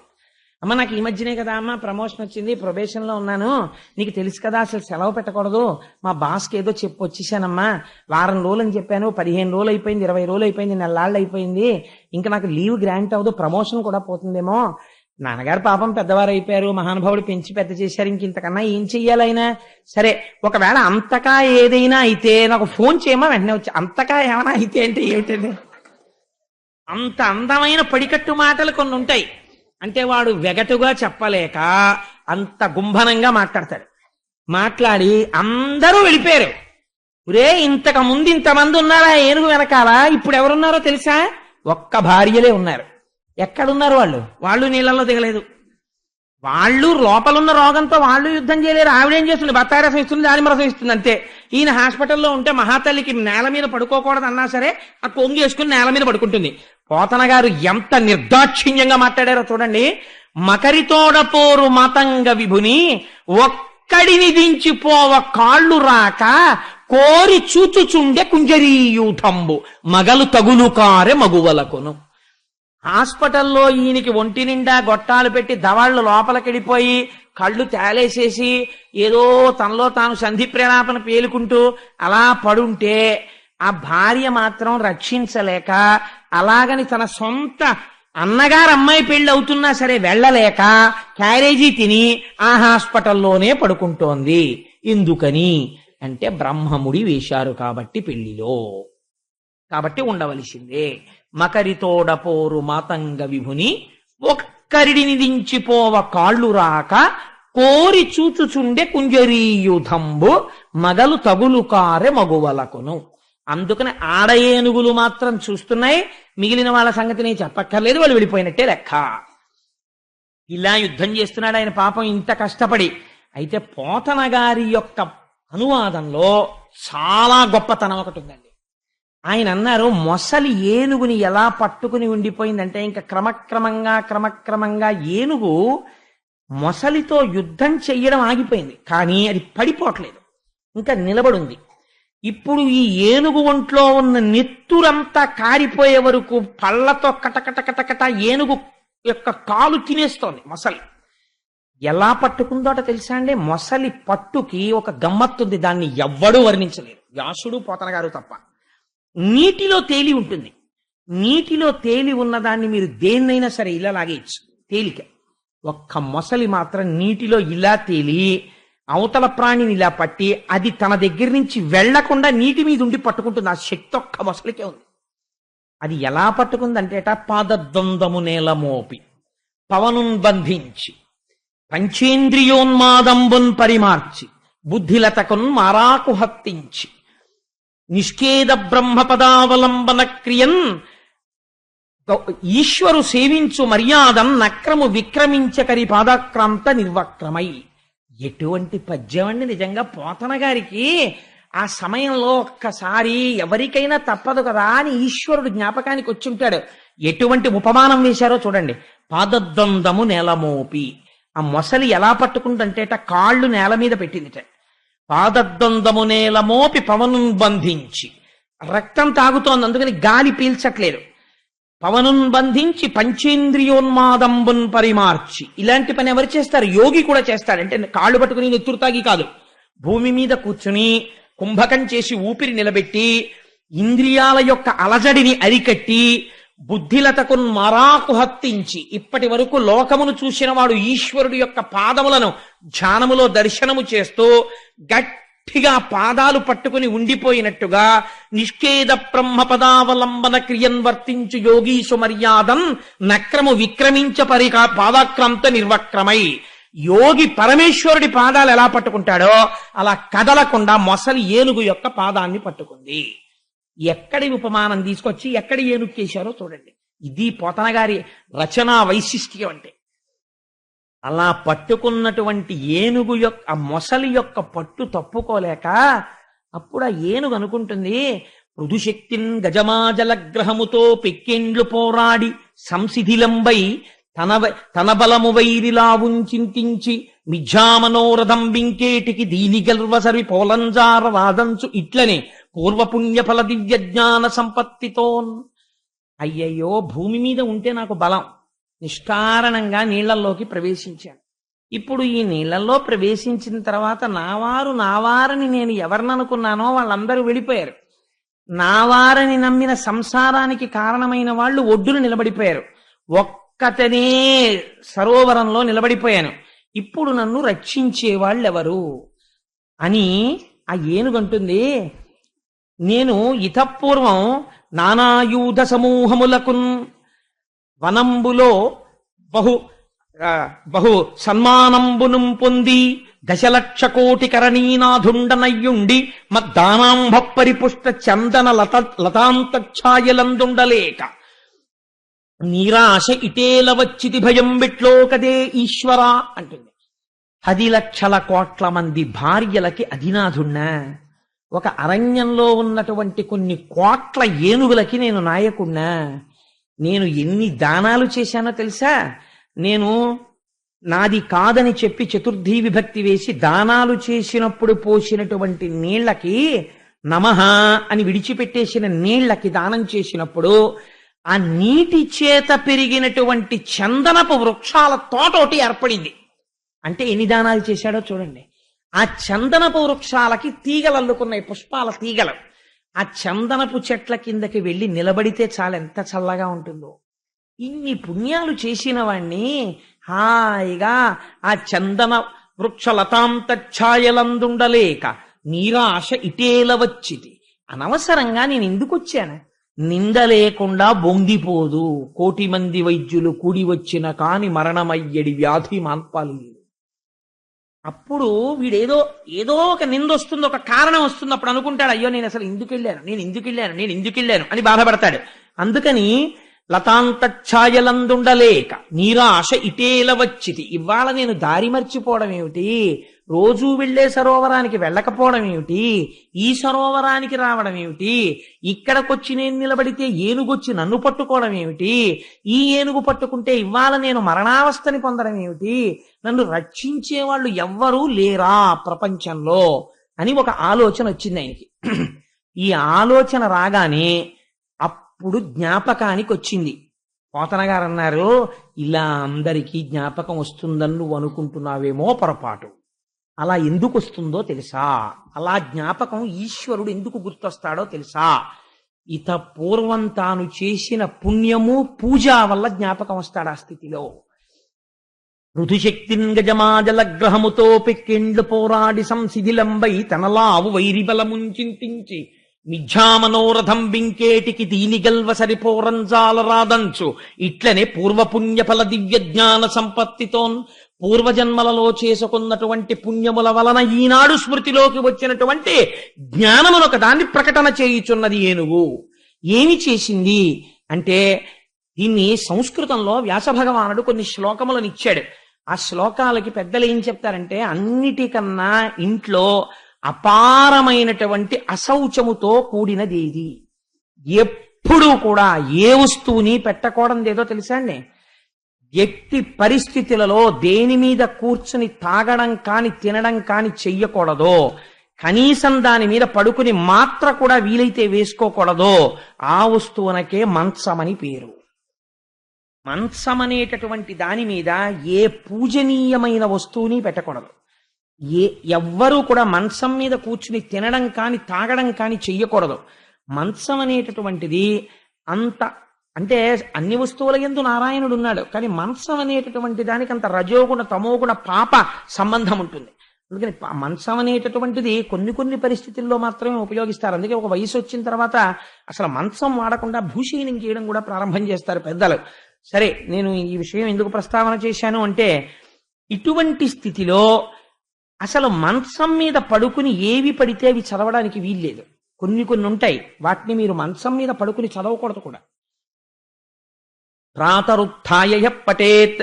ఉత్థాయ అంటే లేచిన తర్వాత చదవాలి. మనం చదివే కృష్ణాష్టకం కూడా మంచం మీద పడుకుని చదవకూడదు. కానీ వ్యాస భగవానుడు ఈ జాతికి ఒక గొప్ప భిక్ష పెట్టారు. ఏమిటో తెలుసా అండి? సంస్కృతంలో ఆయన కొన్ని శ్లోకాలు ఇచ్చారు. ఈ శ్లోకాలకున్న గొప్పతనం ఏమిటంటే, నిద్ర తెలివి రాగానే ఒక్కసారి ఆ సరోవరం, ఆ ఏనుగు, ఆ మొసలి, ఆ ఆడ ఏనుగులు జ్ఞాపకానికి తెచ్చుకుని ఈ శ్లోకాలు నిద్ర లేవగానే ఎవరు ఒక్కసారి మనస్సులో చెప్పుకుని లేస్తారో అటువంటి వాళ్ళకి ఒక అభయం ఇచ్చారు. మృత్యుకాలమునందు వాళ్ళు ఏ బాధ పొందరు. అసలు చీమ కుట్టిన నిప్పి పొందకుండా శ్రీమన్నారాయణుడు వచ్చి విడిపించుకుని విమానం ఎక్కించి తీసుకెడతాడు. ఆ శ్లోకాలు చదివి అలవాటు ఉన్న వాళ్ళకి. తస్మై నమ పరేశాయ బ్రహ్మణేనంత శక్తయే అరూపయోరు రూపాయ నమ ఆశ్చర్యకర్మణే నమ శాంతాయ ఘోరాయ మూఢాయ గుణధర్మిణే నిర్విశేషాయ సామ్యాయ నమో జ్ఞానఘనాయ చ క్షేత్రజ్ఞాయ నమస్తుభ్యం మహాధ్యక్ష సాక్షిణే పురుషాయ ఆత్మమూలాయ మూల ప్రకృతయే నమః సోహం విశ్వసృజం విశ్వమవిశ్వం విశ్వవేదసం విశ్వాత్మానం పరం బ్రహ్మ ప్రణతోస్మి పరమం పదం యోగరంధిత కర్మాణో హృది యోగ విభావతే యోగినోయం ప్రపశ్యంతి యోగేశం తం నతోస్మృహం నమో నమస్తే కిల కారణాయ నిష్కారణాయ అద్భుత కారణాయ సర్వాగమన్నాయ మహర్ణవాయ నమోపవర్గాయ పరాయణాయ. ఈ శ్లోకాలను వ్యాసభగవాను విరచితం. ఇవి గజేంద్రుడు చెప్పాడు. ఈ శ్లోకాల్లో చిత్రం ఏమిటో తెలుసా అండి? ఎవ్వరి పేరు ఆయన చెప్పలేదు. ఇది అనువాదం చేయడంలో పోతన గారికి రామచంద్రమూర్తి చేయించారు. పలికెడిది భాగవతమట పలికించు విభుండు రామభద్రుండట నే పలికిన భవహరమగునట పలికెద వేరొండు గాథ పలుకగనేలా. ఈ శ్లోకాల్ని అనువాదం చేయడం అంటే మాటలా? ఎవ్వని చేజ నించు జగమెవ్వని లోపల నుండు లీనమై ఎవ్వని యందుడిందు పరమేశ్వరుడెవ్వడు మూల కారణం వెవ్వడు అనాది మధ్యలయుడెవ్వడు సర్వము తానయైన వాడెవ్వడు వాని యత్మభౌ ఈశ్వరునే శరణంబు వేడదన్. ఇందులో పేరు లేదు, అది గమ్మత్తు. పూర్వకాలంలో నాకు తెలిసి ప్రతి ఇంట్లో నాయనమ్మ నోటి వెంట అమ్మమ్మ నోటి వెంట ఈ పద్యం రాని నాయనమ్మలు అమ్మమ్మలు ఉండేవారు కాదు.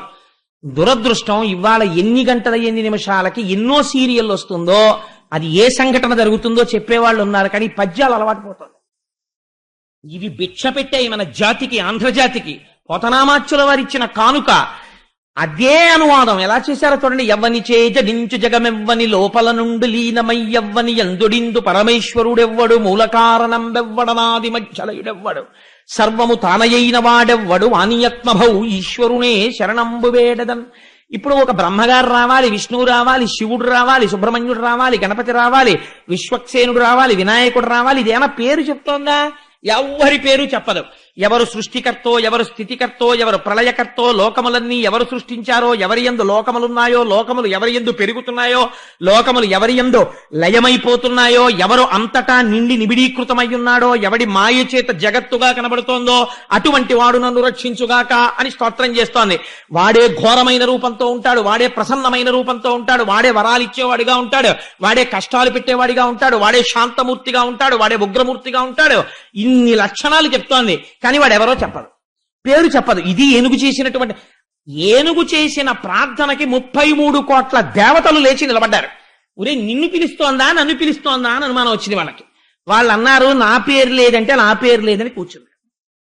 ఎవరిని పిలుస్తోందిరా మరి అయితే అన్నారు. ఎవరికీ అర్థం కాలేదు అని ఒక మాట ఉందండి, చిత్రమైన మాట. ఇది పోతన గారికే చెల్లు. మొన్న నేను తత్వవిధానంద సరస్వతి మహారాజ్తో ఈ విషయమే ప్రస్తావన చేశా. స్వామి, మీరన్న ఇంటెలెక్చువల్ ఫిటీక్ పొందడానికి మా పోతన గారు ఇచ్చినటువంటి ఈ చిన్న పద్యం చాలదా అన్నాను. లోకంబులు లోకేశులు లోకస్తులు తెగిన తుది అలోకంబగు పెంజీకటి కావల యవ్వండేకృతి వెలుగు అతనినే సేవింతొన్. ఎప్పుడు సేవిస్తుందిట? నీళ్లలో నిలబడి చచ్చిపోయే ముందు. ఎటువంటి మాట అంటోందో చూడండి. లోకంబులు, ఈ లోకాలు, లోకేశులు, దీన్ని పరిపాలిస్తున్నాం అనుకున్నటువంటి రాజులు దేవతలు, లోకస్తులు, ఈ లోకంలో ఉన్నామనుకున్న వాళ్ళు, తెగిన తుది ప్రళయం వచ్చి ఇవన్నీ ఒకటైపోయి నీరైపోయి ముద్దయిపోయి గాఢాంధకారం కమ్మేస్తే ఈ గాఢాంధకారానికి అవతల అలోకంబగు పెంజీకటి కావల యవ్వండేకాకృతి వెలుగు. ఒక్కడే, తానొక్కడే పరంజ్యోతి స్వరూపమై వెలిగిపోతున్నాడు. ఇదే మనం దీపం పెడితే చెప్తాను రోజు పూజలో. నతత్ర సూర్యోభాతి చంద్రతారకం నేమా విద్యుతో భాతి కుతోయమగ్ని తమేవ భాంతమనుభాతి సర్వం తస్య భాషా సర్వమిదం విభాతి అని పసుపో కుంకమో అక్షతో పువ్వో పెట్టి నమస్కరిస్తాం. ఈశ్వర, ఎవరి ముందు సూర్యచంద్రులు కూడా ఇక ప్రకాశించరో అటువంటి ఈశ్వర స్వరూపము ఈ దీపశిఖగా వెలుగుతోంది నా ఇంట్లో. కాబట్టి ఇక్కడ ఈశ్వరుడున్న ఇల్లు, నా ఇంటికి అమంగళం జరగదు, నా ఇంటిని శత్రువులు కొట్టలేరు. కారణం, కేవల దీపం పెట్టట్లేదు నేను, ఆ పరంజ్యోతిగా ఈశ్వరుణ్ణి ఇక్కడ నిలబెట్టుకుంటున్నాను. భావనా మాత్ర సంతుష్టాయై నమః అని అమ్మవారికి పేరు. మీరు చేసే నమస్కారానికి, మీరు చేసుకునే శ్లోకానుసంధానానికి ఈశ్వరుడు వరాన్ని ఇస్తాడు.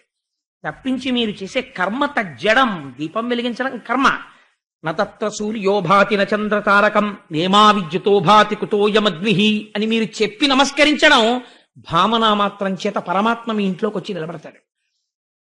కాబట్టి ఇప్పుడు ఆ ఏనుగంటోంది, లోకంబులు లోకేశులు లోకస్తులు తెగిన తుది అలోకంబగు పింజీకటి కావల ఎవ్వండేకాకృతి వెలుగు అతని నేసేవింతున్. ఎవ్వడు ఒక్కడై నిలబడిపోతున్నాడో వాడు తప్ప వేరొకటి లేదో, వాడు ఈ లోకాలన్నింటినీ ఒకనాడు ముద్ద చేసేస్తున్నాడో, చీకటి చేసేస్తున్నాడో, నీటితో నింపి ప్రళయం చేస్తున్నాడో వాణ్ణి నేను పిలుస్తున్నాను. ఎవరిని పిలుస్తున్నట్టు అంటే ఇంకో మాట అంది, నర్తకు నిభంగి పెక్కగు మూర్తులతో ఎవ్వడాడు మునులు దివిజులు ఎవని ఎవని స్తుతింపనేరరు ఎవ్వని వర్తనములు ఎరుగనేరరట్టి వాని స్తుతింతున్.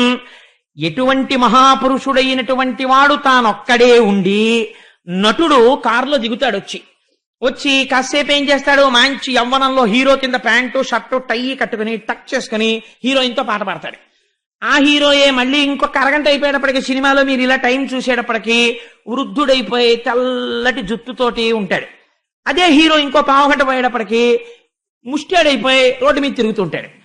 అదే హీరో మీరు ఇంకో అరగంట పోయిన తర్వాత సినిమా అయిపోయే ముందు చూస్తే పిల్లలందరూ ఇంట్లో తరిమేసి ఇంత సంపాదించి వీళ్ళందరికీ ఇది చేస్తే నేను ఇలా అయిపోయానా అని పిచ్చోడైపోయి రోడ్డు మీద తిరుగుతుంటాడు. ఇంకో పావుగంట అయిపోయి మీరు చూసేటప్పటికి ఒక మహాపురుషుడు ఆయన్ని కనిపించి తత్వబోధ చేసి ఆయన కూడా ఒక మహర్షి అయిపోయి కనిపిస్తాడు. ఆయనే మీ అందరికీ ఆశీర్వచనం చేసి ఓం శాంతి శాంతి శాంతి శుభం అని సినిమా పడిపోతుంది. ఎవరు చేశాడు ఇవన్నీ? ఒక యాక్టరే. ఇంత చేసిన యాక్టర్ గర్భదరిద్రుల్లా ఉంటే మీరు కళ్ళతోడు తీసి ఇలా తుడిచేసుకుంటుంటారు. ఆయనకి కొన్ని కోట్ల ఆస్తుంది, ఆయనేమో గర్భదరిద్రుల్లో నటిస్తున్నాడు. నటన నిజమా? ఆయన నిజ జీవితం నిజమా? నిజ జీవితం నిజం, ఇదేమిటి మాయ, ఆడుతున్నాడు అంతే. అలా నర్తకుని భంగి ఒక్కడు పెక్కగు మూర్తులతో ఎవ్వడాడు. ఎటువంటి శ్లోకం వేశారండి, ఎటువంటి పద్యం వేశారండి పోతన గారు. ఉన్నదొక్కడే అనేకులుగా కనపడుతున్నవాడెవడో, అలాంటి వాణ్ణి ఎవరూ స్తుతి చెయ్యలేరో, వాడు చేసే పనుల్ని ఎవరు గుర్తుపట్టలేరో, ఎవ్వరూ చెప్పలేరో, అటువంటి వాడు నన్ను రక్షించుగాక. ఎవరు రావాలి, ఎవరు రక్షించాలి, అసలు ఏమిటి ప్రార్థన, మనలో ఎవడెళ్ళాలరా ఇవన్నీ అడుగుతుందని అందరూ లేచి నించున్నారు. ఎవడి ధనస్సు వాడు చూసుకున్నాడు, ఎవడి బాణం వాడు చూసుకున్నాడు. నాకు 4 ముఖాలున్నాయి, నా గురించి ఏమంటలేదని బ్రహ్మగారు కూర్చున్నారు. ఏమిటో ఇవన్నీ చెప్తోంది కానీ ఓ నాగభూషణుడు అని కానీ ఇలాంటి మాటలు ఏమి అనలేదు, మరి ఏమో నాకు అప్లై అవుతోందో లేదో అని శివుడు కూర్చున్నాడు.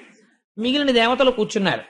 చిత్రం ఏమిటో తెలుసా అండి, అలా కూర్చోవడం వెనకాతలు ఒక రహస్యం ఉంది కూడా. ఇప్పుడు ఏనుగడుగుతున్నది రక్షణ, మొసలిని చంపి రక్షించాలి అంటే రక్షణ చేసేవాడు స్థితికారుడైన వాడై ఉండాలి. స్థితికారుడు శ్రీ మహావిష్ణువు కాబట్టి రక్షణ అంతర్లీనంగా ఉంది అందులో. కాబట్టి అందరూ దేవతలు ఎవరి మానాన వాళ్ళు కూర్చున్నారు. అని మరి ఏమండి మీరు ఇంత చెప్పారు కదా, ఇంత గొప్పగా ఏనుగు స్తోత్రం చేసింది కదా, మరి ఎందుకు రాలేదు భగవంతుడు అంటే ఆ ఏనుగు ఇన్ని చెప్పినా చివరో మాట అంది. ఈయన కలడందురు పరమయోగి గణముల పాలిన్. ఆయన ఎటువంటి వాడు అంటే కలడందురన్ని దిశలను కలడు కలండనెడు వాడు కలడో లేడో. దానికి అనుమానం వచ్చింది. కలడందురు దీనులయడ కలడందురు పరమయోగి గణముల పాలిన్. కలడందురన్ని దిశలను కలడు కలండనెడు వాడు కలడో లేడో. ఇంత చెప్పేస్తోంది కాని శ్లోకాలు, ఇంత చెప్పేస్తోంది కాని పద్యాలు. దానికో అనుమానం, సంశయాత్మ వినశ్యతి.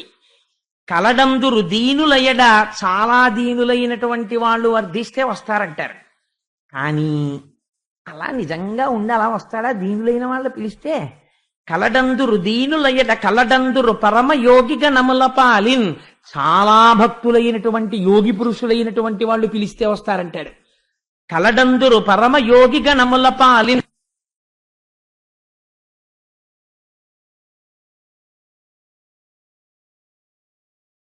పులా నుండి నిబిడీకృతం అయిపోయాడంటారు. అక్కడికక్కడ రాగలరు అంటారు. ఇందుకలడందులేడని సందేహము వలదు చక్రి సర్వోపగతుండ్. ఎందెందు వెదకి చూచిన అందందే కలటు దానవగ్రని వింటే అని నిన్న ప్రహ్లాదుడు చెప్తే, హరి సర్వాకృతులంకలండనుచు ప్రహ్లాదుండు భాషింప ఎందును లేడు లేడనుచు దైత్యుండు తర్జింప. శ్రీనరసింహకృతి దల్చనచ్యుతుడు నానాజంగమస్థావరోత్కర గర్భంబుల అన్ని దేశముల నుద్దండ ప్రభావంబునన్ సమస్త స్థావర జంగమాత్మకమైన ప్రపంచం నిండిపోయాడు నరసింహమూర్తిని నిన్ననే కదా చెప్పుకున్నాం.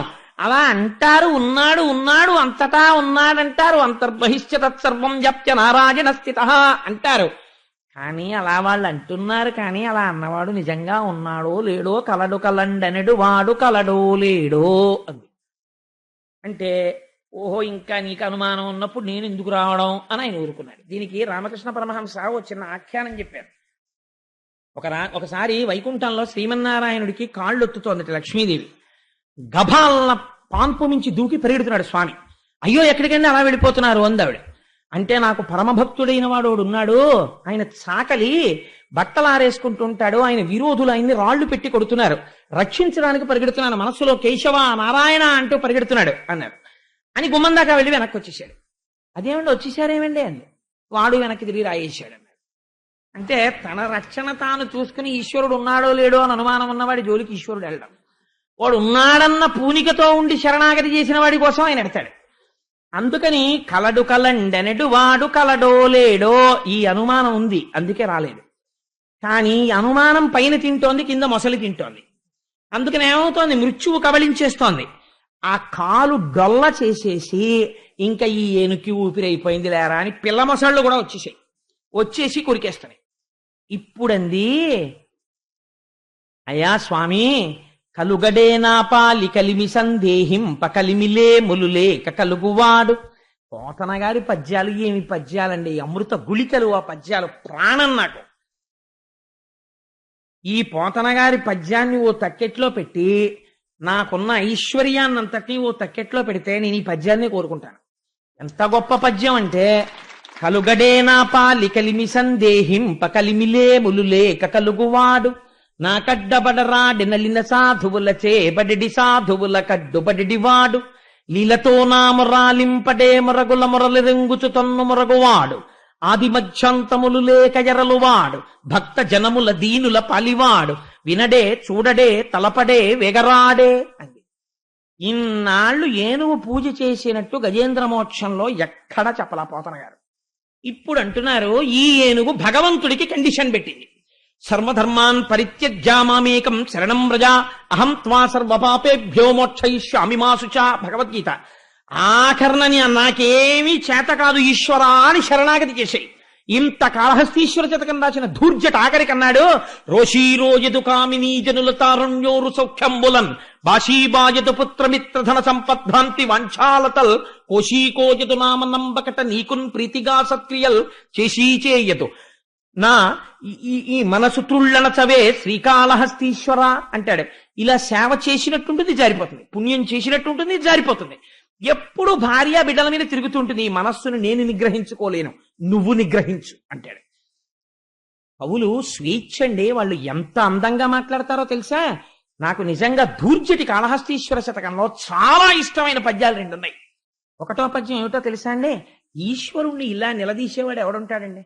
పాలున్ బువ్వయు పెట్టదన్ కుడువరా పాపన్న రాయన్నలే లెమ్మన్న అరిటి పండ్లు కొనితే లేకున్నన్ వల్లనంటే తల్లిదండ్రులపుడే తెచ్చి వాత్సల్య లక్ష్మీ లీలావచనంబులన్ కుడుపరా శ్రీకాళహస్తీశ్వర అంటాడు. ఆయన పెద్ద ఆఫీసర్ గారే రాత్రి 10ంటికి అలిసిపోయి ఇంటికి వచ్చాడు.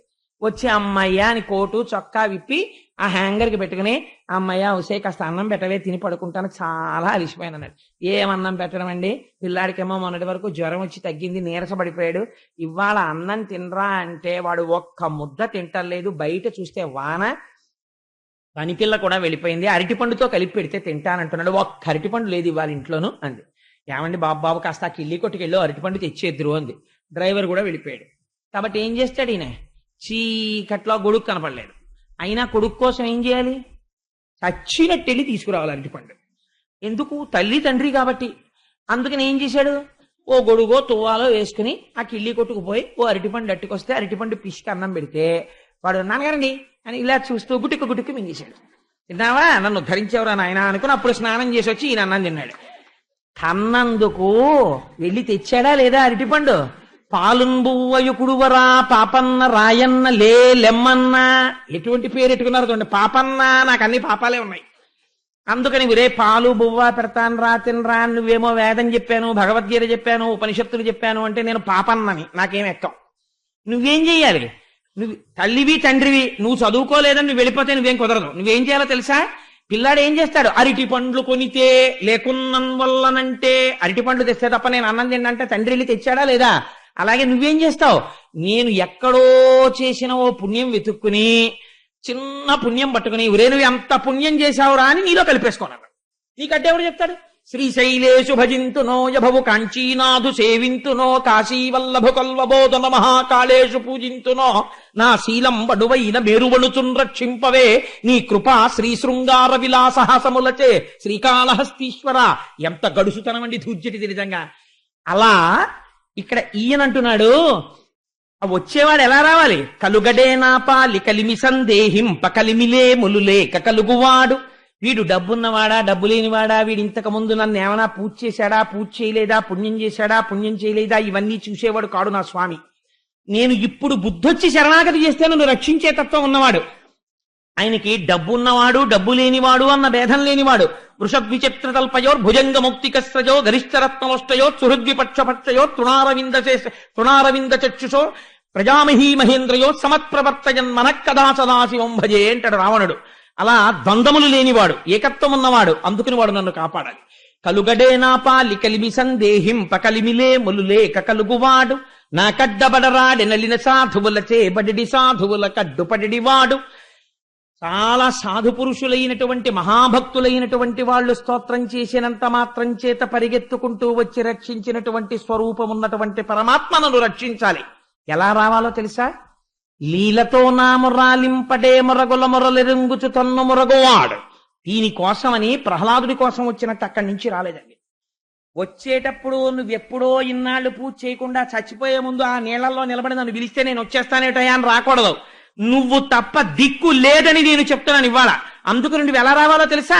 నిన్ను నువ్వు మరిచిపోయి ఇత పూర్వం సృష్టిలో ఎన్నడూ జరగని రీతిలో అసలు అలా పరమాత్మ వస్తాడా అన్నట్టుగా నిన్ను నువ్వు మరిచిపోయి రావాలి నేను చేసిన శరణాగతికి. ఇది శరణాగతి యొక్క గొప్పతనం. అన్ని విడిచిపెట్టి ఈశ్వరా నువ్వే దిక్కు అన్నవాడిని వాడు ఎంత చేతకాని వాడై నమ్మి ఈ మాట అన్నాడో అంత చేతనైన వాడై ఆయన రక్షిస్తాడు. ఆయన శక్తి అప్పుడు ప్రకటమవుతుంది ఈశ్వరుడిది. అందుకని లీలతో నామరాలింపడే మొరగుల మొరలెరుంగుచు తన్ను మొరగువాడు ఆది మధ్యాంతములు లేక జరలువాడు. ఆయనకి తుది లేదు, మొదలు లేదు, మధ్య లేదు. ఆది మధ్యాంతములు లేక జరలువాడు, అంతటా ఉన్నవాడు. కానీ నా కోసం వచ్చినప్పుడు ఇలా ఠంగున వచ్చేస్తే నేను ఒప్పుకోను. ఎక్కడి నుంచో తనని తాను మరిచిపోయి రావాలి. ఆది మధ్యాంతములు లేక జరలువాడు భక్త జనముల దీనుల పాలివాడు వినడే చూడడే తలపడే వెగరాడే. తొండనెత్తి అరుస్తోంది, అన్ని దిక్కుల వంక చూస్తూ. ఈశ్వర విని నువ్వు వచ్చే స్వభావం ఉన్నవాడివి, ఎందుకు రావు? ఇలా రావాలి. నేను శరణాగతి చేస్తున్నాను, నువ్వు తప్ప నాకిప్పుడు దిక్కు లేదు అని. లావొక్కింతజు లేదు ధైర్యము విలోలంబయ్య ప్రాణంబులా ఠావుల్ తప్పెను మూర్ఛవచ్చ తనువుండశ్యన్ శ్రమంబయ్యడిన్ నీవే తప్పజి తప్పరం బెరుగ మన్నిం పందగుం దీనునిన్ రావే ఈశ్వర కావవే వరద సంరక్షింపు భద్రాత్మక. శరణాగతి చేసింది. లావొక్కింతజు లేదు, తనకి ఏమి లేవో చెప్తోంది. ఇప్పుడు నాకు బలం లేదు, నోటితో చెప్పడం కాదండి, ఇక్కడి నుంచి చెప్పాలి. అది లావొక్కింతయు లేదు, నాకు బలం లేదు. ప్రాణంబులా ఠావుల్ తప్పెను, పంచప్రాణములు వాటి వాటి స్థానములలోంచి కదిలిపోయాయి, కింద మొసళ్ళు తినేస్తున్నాయి. మూర్ఛ వచ్చే, ఇంకా నాకు మెల్లిగా భ్రమ కలుగుతోంది, నాకేమీ తిరగడం లేదు. మూర్ఛ వచ్చే తనువుండసెన్, ఇప్పుడు నేను తామర పువ్వుని తీసి మనస్సులో నిన్ను స్మరించి కూడా ఇలా విడిచిపెట్టలేను. ఈ నీటిని ఈశ్వరుడిగా భావించి ఇలా వదలలేను. ఇందుకని ఇప్పుడు తొండం ఎత్తడానికి నాకు ఓపిక లేదు. తనువుండసెన్ శ్రమం బయ్యడిన్, ఏమిటో అలసట తెలియదు, అంత శ్రమగా ఉంది. ఈ శ్రమ దేనికి పోతుందో తెలియట్లేదు. తనువుండసెన్ శ్రమం బయ్యడిన్, మృత్యు అవస్థని వర్ణిస్తున్నారండి. నీవే తప్పయి తప్పరం బిరుగా, ఇప్పుడెందనవలసిన మాట. నువ్వు తప్ప నాకు వేరొక దిక్కు లేదు. కాబట్టి నీవే తప్పయి తప్పరం బిరుగా మన్నిం పందగున్ దీనునిన్, నా తప్పులన్నీ క్షమించు దీనుణ్ణి. రావే ఈశ్వరా, ఈశ్వరా నువ్వు రావాలి. కవవే వరదా, వరములిచ్చేవాడా. ఈ మాట వల్ల స్థితికారుడై వచ్చాడు రక్షించి. ఇప్పుడు వరం ఇవ్వాలి, ప్రాణం రక్షించాలి. వరద అని సంరక్షింపు భద్రాత్మక, నన్ను రక్షించవయ్యా భద్రాత్మకుడా అని పిలిచింది. పిలిచి స్పష్టమైనటువంటి శరణాగతి చేసింది. ఓ కమలాప్త, ఓ వరద, ఓ ప్రతిపక్ష విపక్ష దూర కుయ్యో, ఓ శరణాగతామరానోక, ఓ మునీశ్వర మనోహర, ఓ సుగుణోత్తమ, రావే కరుణింపవే తలపవే శరణార్థిని నన్ను కావవే అంది. అయ్యా ఓ కమలాప్త, కమలముల కన్నింటికి బంధువుడైనటువంటి వాడివి, నీ దర్శనం అయితే ఇలా విచ్చుకుంటాయి. కనగారు పొంగిపోతారు మహాభారతంలో. నీరజాకరములు నిష్టయై చేసిన భవ్యతపంబు ఫలమనంగా దినసముఖాకి నందిత చక్రయుగ్మకంబుల జనురాగంపు బ్రోవనంగా అని. మళ్ళీ ఇప్పుడు ఆ భారతం అవి మళ్ళీ ఎందుకు వచ్చిన గొడవ కానండి. అందుకని ఆ ఓ కమలాప్త, ఆ కిరణములు పడేటప్పటికీ ఇలా కమలములు విచ్చుకునేటట్టు చేయగలిగినటువంటి ఆప్తబంధువా. ఓ కమలాప్త, ఓ వరద, వరములిచ్చేవాడా. ఓ ప్రతిపక్ష విపక్ష దూరా, కష్టాల్ని కలిగించేటటువంటి వాళ్ళని దూరం చేయగలిగిన వాడా. కుయ్యో, శరణాగతి చేస్తున్నాను, నాకు ఇంకా మాట్లాడే ఓపిక కూడా లేదైపోయింది. కుయ్యో, ఓ శరణాగతామరానోక, శరణాగతి చేసిన వాళ్ళని రక్షించే స్వభావం ఉన్నవాడా. ఉత్తరక్షణ ఫలితం ఇచ్చేస్తుంది శరణాగతి. ఓ శరణాగతామరానోక, ఓ మునీశ్వర మనోహర, మునీశ్వరుల యొక్క మనస్సులకు నాయకుడైన వాడవా. రావే కరుణింపవే తలపవే శరణార్థిని నన్ను కావవే అని ఊరుకుంటే పోయేది. ఇప్పుడు ఒక గమ్మత్తైన మాట చెప్పింది. ఆ వచ్చే భగవంతుడు ఎలా ఉంటాడో తెలుసా. స్త్రీ పురుష నపుంసక మూర్తియును కాక, తిర్యక్కమరనరాది మూర్తియును కాక, కర్మ గుణభేద సదసత్ప్రకాశి కాక, వెనుక నన్నియుతానగు విభుతలంతు అంది. భగవంతుడు స్త్రీ కాడు, పురుషుడు కాడు, నపుంసకుడు కాదు, కర్మ కాదు, పుణ్యం కాదు, ధర్మం కాదు, అగ్నిహోత్రం కాదు, ఏదీ కాదు. ఆయన నా వెనకాతల ఉండి ప్రకాశించేటటువంటి ఒక భాష, ఒక వెలుతురు. నిజమే, మీరు ఈశ్వరుణ్ణి లలితాపరా భట్టారిక అంటే లలితగానే రక్షిస్తుంది. మీరు రాముడు అని పూజ చేస్తే రాముడిగా అర్చిస్తాడు. నపుంసకుడుగా ఎలా అర్చిస్తారు? దీపంగా అర్చిస్తున్నారా లేదా? మీరు ఏ సహస్రనామం చెప్పండి, పరంజ్యోతి అన్న మాట ఉంటుంది. పరంజ్యోతి అన్న మాట నపుంసకనామం. నపుంసకనామంతో మీరు ఈశ్వరుణ్ణి పిలుస్తున్నారా లేదా? అయినా పరంజ్యోతిగానే మీకు ఆయన అక్కడ దర్శనం ఇస్తున్నాడు. ఇస్తున్నప్పుడు ఈశ్వరుడికి రూపం ఏమిటండి? నామము రూపము మీరు పట్టుకుని గట్టెక్కడానికి ఒక ఆధారం, అంతేకాని అది పట్టుకుని పాడైపోమ్మని కాదు. ఇదే ఈశ్వరుడు అని బురదలో దీపమ్మని కాదు. అన్నిటా ఉన్న ఈశ్వరుడు నా మనస్సుకి ఈ రూపంలో నచ్చాడు అనాలి. అది అందం. అందుకని ఇప్పుడు ఏమవుతోంది, అంతటా ఉన్నటువంటి ఈశ్వరుడు ఆయన స్త్రీ కాడు, పురుషుడు కాడు, నపుంసకుడు కాడు, నా వెనకాల వెలుగుతున్నటువంటి ఒక దివ్యమైన జ్యోతిస్వరూపం. అది ఇక్కడే ఉండి వెలుగుతూ నాలో ప్రకాశమును నింపి నానా ఛిద్రఘటోదర స్థిత మహాదీప ప్రభాభాస్వరం జ్ఞానం యశ్చిత్ చక్షురాధికరణ ద్వారా బహిస్పందతే జానామీతి తమేవ భాంతమనుభాచ్చేతత్ సమస్తం జగత్ తస్మై శ్రీ గురుమూర్తయే నమ ఇదం శ్రీ దక్షిణామూర్తయే అంటారు శంకర భగవత్పాదులు దక్షిణామూర్తి స్తోత్రంలో. లోపల ఉన్నటువంటి దీపం కుండకన్నాల్లోంచి కాంతి కొట్టినట్టు కొడుతోంది ఇక్కడ ఉన్నటువంటి జ్యోతి. అటువంటి జ్యోతి స్వరూపుణ్ణి నేను ప్రార్థన చేస్తున్నాను అంది. ఇప్పుడు ఎవరు రావాలి, ఎక్కడి నుంచి రావాలి? పోతన గారికి కూడా ఇక్కడి వరకు అనువాదం చేశాక ఈ తర్వాత సంస్కృత భాగవతంలో వ్యాసుల వారు 2 శ్లోకాలు రాశారు. ఏమిటా 2 శ్లోకాలు అంటే, శ్రీమన్నారాయణుడు గరుడ వాహనం ఎక్కి వచ్చి ఏనుగును రక్షించాడు అని రాశారు. పోతన గారికి నచ్చలేదు. చేసేదేమిటి, వ్యాసుల వారి భాగవతానికి ఆంధ్రీకరణ. అలా వస్తాడా? మరి కండిషన్ పెట్టాడు కదా ఇక్కడ. మొరలెరుంగుతు తన్ను మొరగువాడు, తన్ని తాను మరిచిపోయి రావాలంటున్నాడు కదా. అక్కడి నుంచి రాకూడదంటున్నాడు కదా. ఎక్కడి నుంచి వస్తాడు? వైకుంఠం అంటే ఎలా ఉంటుంది? తెలుసున్నవాడు చెప్పాలి తప్ప తెలియనివాడు ఏమని చెప్తాడు వైకుంఠం గురించి? ఇంతటి పోతన గారికి కాయలు కాచిపోయిన విలే అరచేతులు వ్రతఘంట పున్రపిడి చేతనో కరకు నాగలి నీడిని పట్టి సిజ్జముంచెయుట చేతనో కవి కృషివలా నీ వ్యవసాయ దీక్ష కాహాయని ఇంతలేసి కనులర్పక చూసిరిలే దివౌకసుల్ అని స్తోత్రం చేయబడ్డ పోతన గారికి ఘంటం కదలలేదు. కదలకపోతే కూతుర్ని పిలిచి, అమ్మా నేను ఏటి ఒడ్డుకెళ్ళి సంధ్యావందనం చేసుకొస్తాను అని భాగవతం ఆంధ్రీకరిస్తున్న దాన్ని అక్కడ పెట్టి వెళ్ళిపోయారు. ఇప్పుడు వైకుంఠం నుంచి వచ్చేటప్పుడు వైకుంఠం ఎలా ఉంటుందో ఎవరికి తెలియాలండి?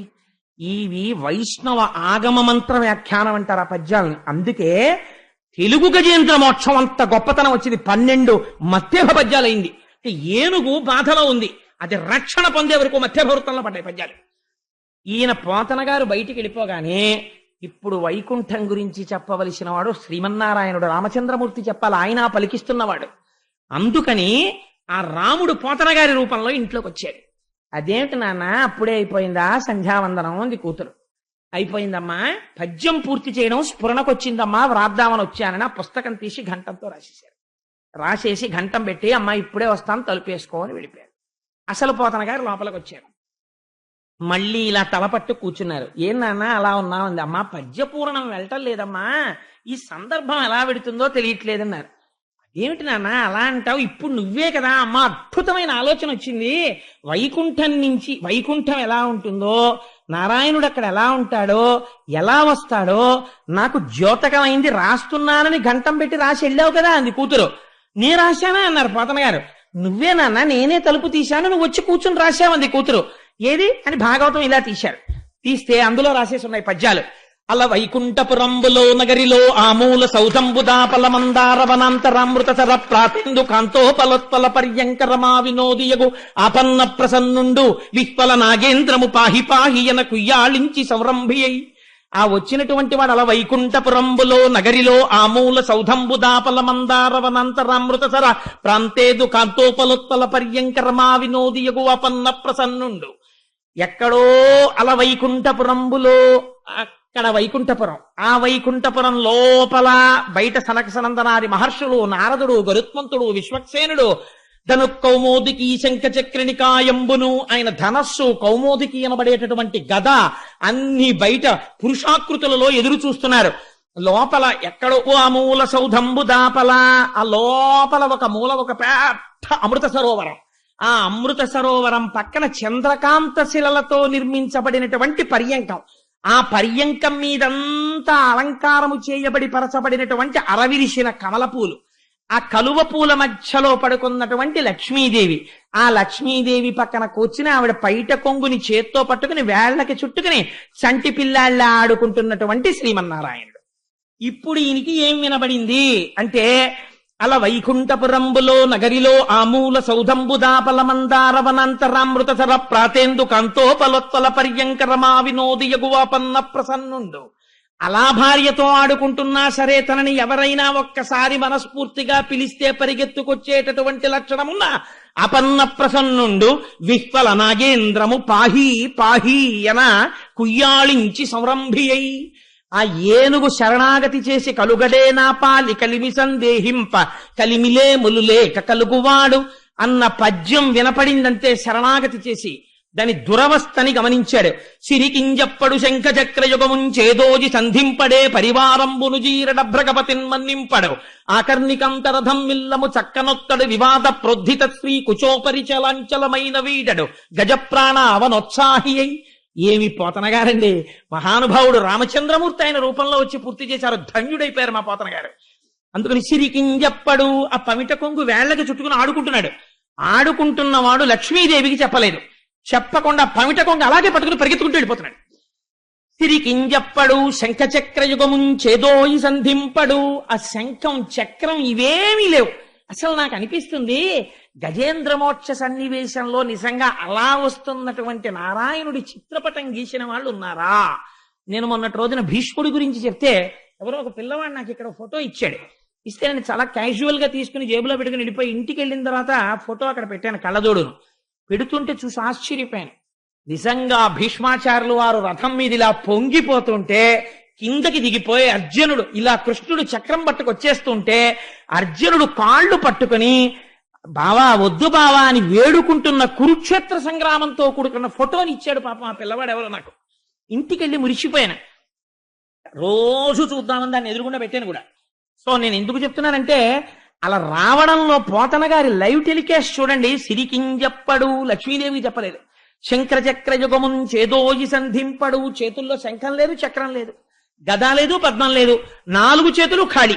శంఖ చక్ర యుగమున్ చేదోజి సంధింపడు.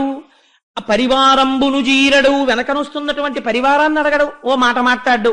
అభ్రగపతిన్మన్నింపడు. గరుత్మంతుడు ఇలా ఇలా ఎదురొస్తున్నాడు, స్వామి ఎక్కండని తోషవతలు బారేస్తున్నాడు. అభ్రగపతిన్మన్నింపడు. ఆకర్ణికాంతరథం మిల్లము చక్కనొత్తడు. ఇంతంత కుంతలములైనవి. ఆ జుత్తి ఇలా మీద పడిపోతోంది. పడిపోతుంటే ఆ చేత్తో ఇలా తోసుకోడు, వెనక్కి సర్దుకోడు. ఆకర్ణికాంతరథం మిల్లము చక్కనొత్తడు. వివాద ప్రోద్ధిత శ్రీ కుచోపరి చైలాంచలమైన వీడడు. అయ్యయ్యో ఇదేంటంటే అలా పవిటట్టుకు లాగేస్తున్నారని చెప్పి ఆవిడ వెనక పరిగెత్తుకొస్తోంది. ఆ పవిటి ఈయన చేతిలో ఉండిపోయింది. ఏమండో పవిటి వదలండి అంటోంది. అసలు ఆ మాట వినిపించుకోడు. వివాద ప్రోద్ధిత శ్రీ కుచోపరి చేలాంచలమైన వీడడు గజప్రాణ అవనోత్సాహి అయి ఆ ఏనుగు ప్రాణాలు రక్షించడానికి ఎడుతున్నాడు. ఈ ఒక్కనాడు పూజ చెయ్యని ఏనుగు ఒక్కసారి శరణాగతి చేస్తే అది పెట్టిన నియమానికి స్వామి లొంగిపోయాడు. ఏమి సౌజన్యమూర్తండే నిజంగా స్వామి. అందుకని చనుదించన్ అలా వచ్చేస్తుంటే ఆ స్వామి వెనకాతలట ఆ ముందు స్వామి వెళ్ళిపోతున్నారు. వెడుతుంటే శంఖచక్రనికాయంబును తన వెంటన్ సిరిలచ్చి వెంట నవరోధ వ్రాతముందాని వెంక పక్షీంద్రుడును ధన కౌమోదికి శంఖచక్రనికాయంబును ధజనీకాంతుడు నారదుండు తావొచ్చి రొయ్యన వైకుంఠపురంబునన్ కలుగుమారాబాల గోపాలమున్. ఒక లైవ్ టెలికాస్ట్ ఇచ్చారండి. మనం అందరం ఇలా కూర్చుని ఉండగా అలా వెళ్ళిపోతున్నట్ట స్వామి. పట్టు పీతాంబరం కట్టుకుని జలధర దేహు నాజాను చతుర్బాహు సరసీరుహక్షు విశాలవక్షు శంఖచక్ర గదా పద్మహస్తుని వర్ణించినట్టుగా పట్టు పీతాంబరం పట్టుకుని వెళ్ళిపోతుంటే, అమ్మవారి కొంగు పట్టుకుని వెళ్ళిపోతుంటే, అమ్మవారు పమిట జారిపోతుందని ఇలా రెండు చేతులతో పట్టుకుని ఆవిడ గబగబా వెళ్ళిపోతుంటే, తన వెంటన్ సిరి లచ్చి వెంట నవరోధ వ్రాతమున్ అంతఃపురకాంతలందరూ పరిగెడుతున్నారట. అవరోధ వ్రాతమున్ దాని వెనుక పక్షీంద్రుడును ముందుకెడితే తోసేస్తున్నాడని వెనక గరుడ వాహనం పరిగెడుతోందిట.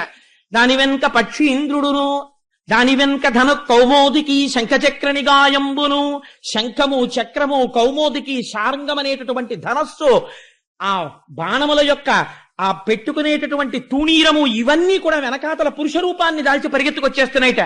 శంఖచక్ర నికాయంబును ధజనీకాంతుడు విశ్వక్సేనుడు నారదుడు వచ్చేస్తున్నాడు. తావొచ్చి రొయ్యన వైకుంఠపురంబునన్ కలుగువార్ అబాల గోపాలము. ఆ వైకుంఠపురంలో ఉన్న పిల్లాడి దగ్గర నుంచి ముసలాళ్ల వరకు అందరూ వచ్చేస్తున్నారు ఆకాశంలో. అందుకే ఎప్పుడైనా ఎవరింటికైనా చాలా మంది వచ్చేస్తుంటే తన వెంటన్ సిరి అన్నట్టు ఇలా వచ్చేసారంటారు మన వాళ్ళు. పోతన గారి పద్యాలు తెలుగుదేశం మీద ముద్ర వేసేసేయండి. తెలుగుదేశం మీద అంటే నా ఉద్దేశం ఆంధ్రదేశం మీద అని. అందుకని తెలుగు వాళ్ళ మనస్సుల మీద అంత ముద్ర వేశాయి. అందుచేత తన వెంటన్ సిరిలచ్చి వెంట నవరోధ వ్రాత ముందాని వెనుక పక్షీంద్రుడును ధన కౌమోదికి శంఖచక్ర నికాయంబును ధజనీకాంతుడు నారదుండు తావొచ్చి రొయ్యన వైకుంఠపురంబునన్ కలుగువార అబాల గోపాలమున్. అంటే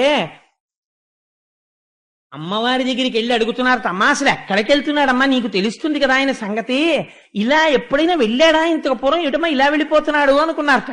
అమ్మవారు అందుట తను వెంచేయు పదంబు పేర్కొనడనాథ స్త్రీ జనాలాపముల్ వినెనో మృత్యులు మృత్యురించి రొఖలుల్ వేద ప్రపంచంబులన్. ఇలా వెళ్ళిపోయేటటువంటి సందర్భాలు కొన్ని ఉన్నాయి. ఈయన ఎప్పుడు వెళ్ళిపోతుంటారో తెలుసా, ఆవిడికి తెలుస్తాయి రహస్యాలన్నీ ఇంటి ఆవిడికి.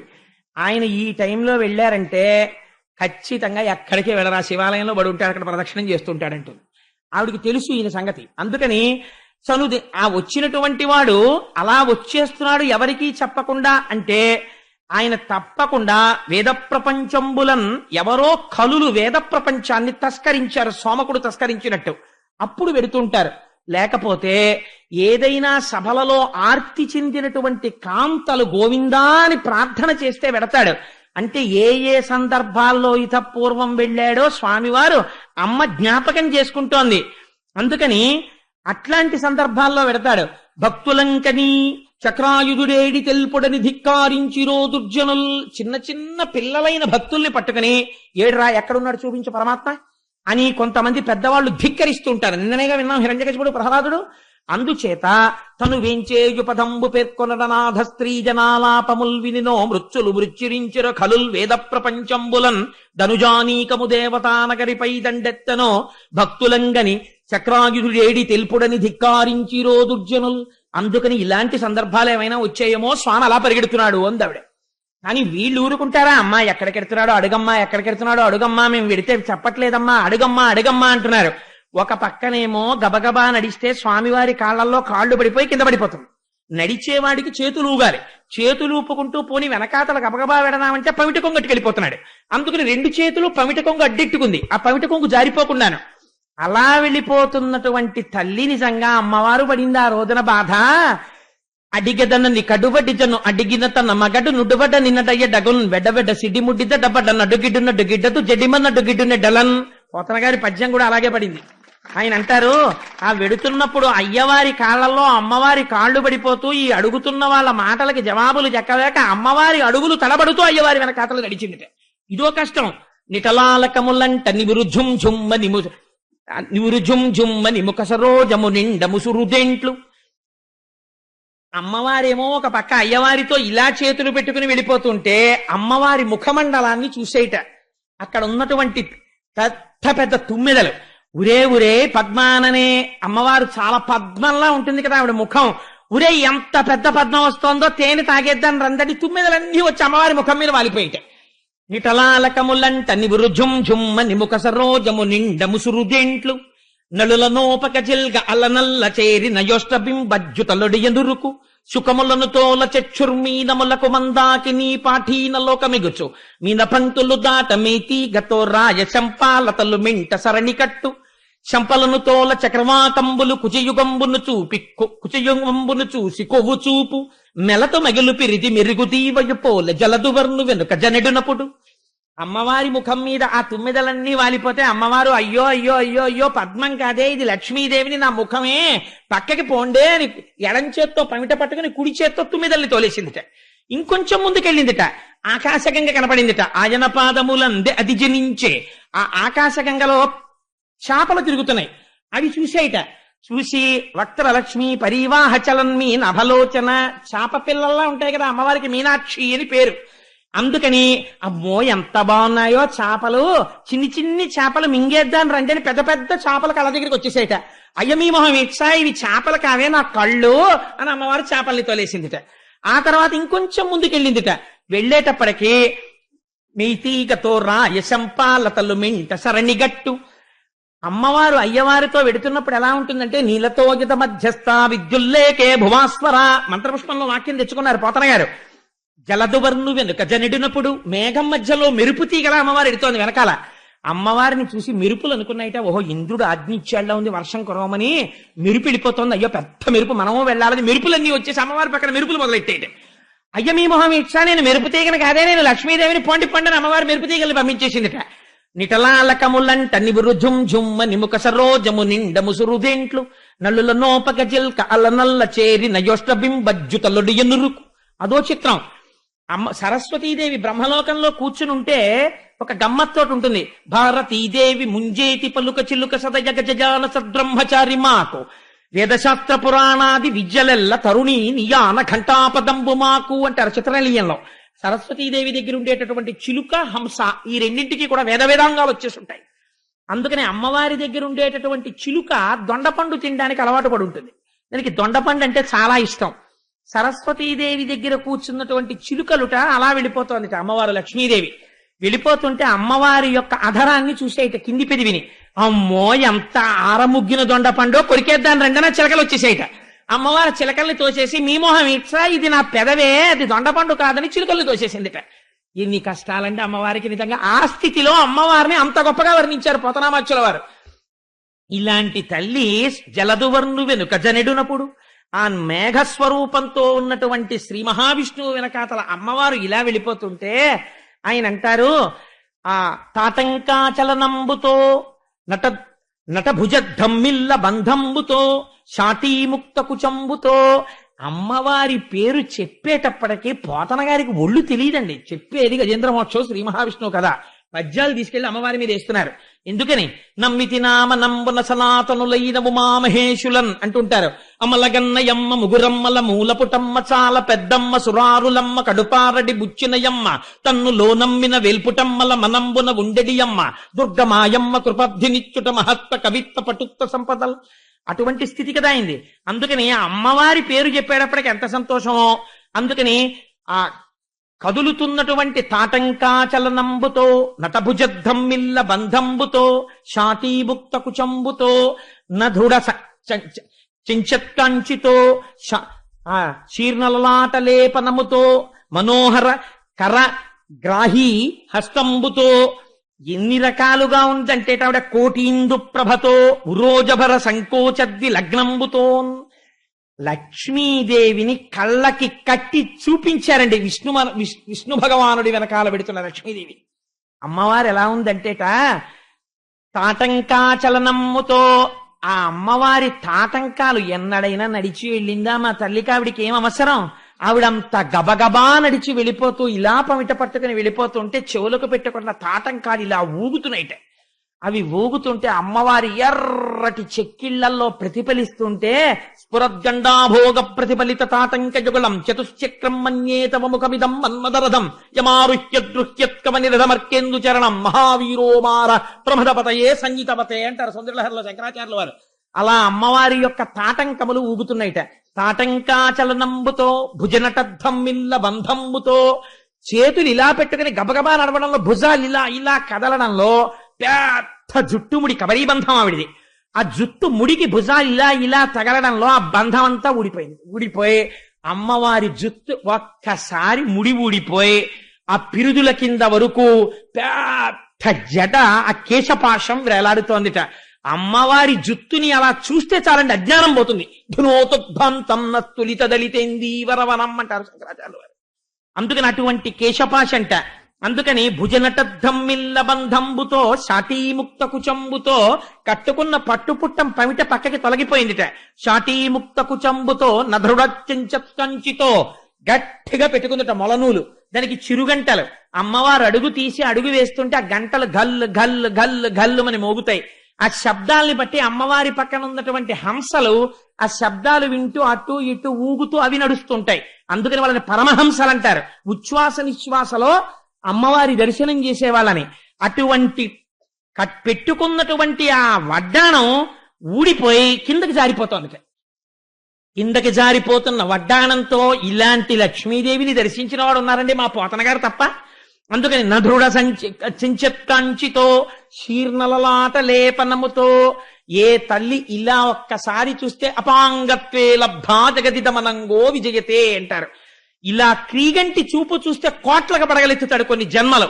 అటువంటి తల్లికి నుదుటి మీద చెమట పట్టిందిట.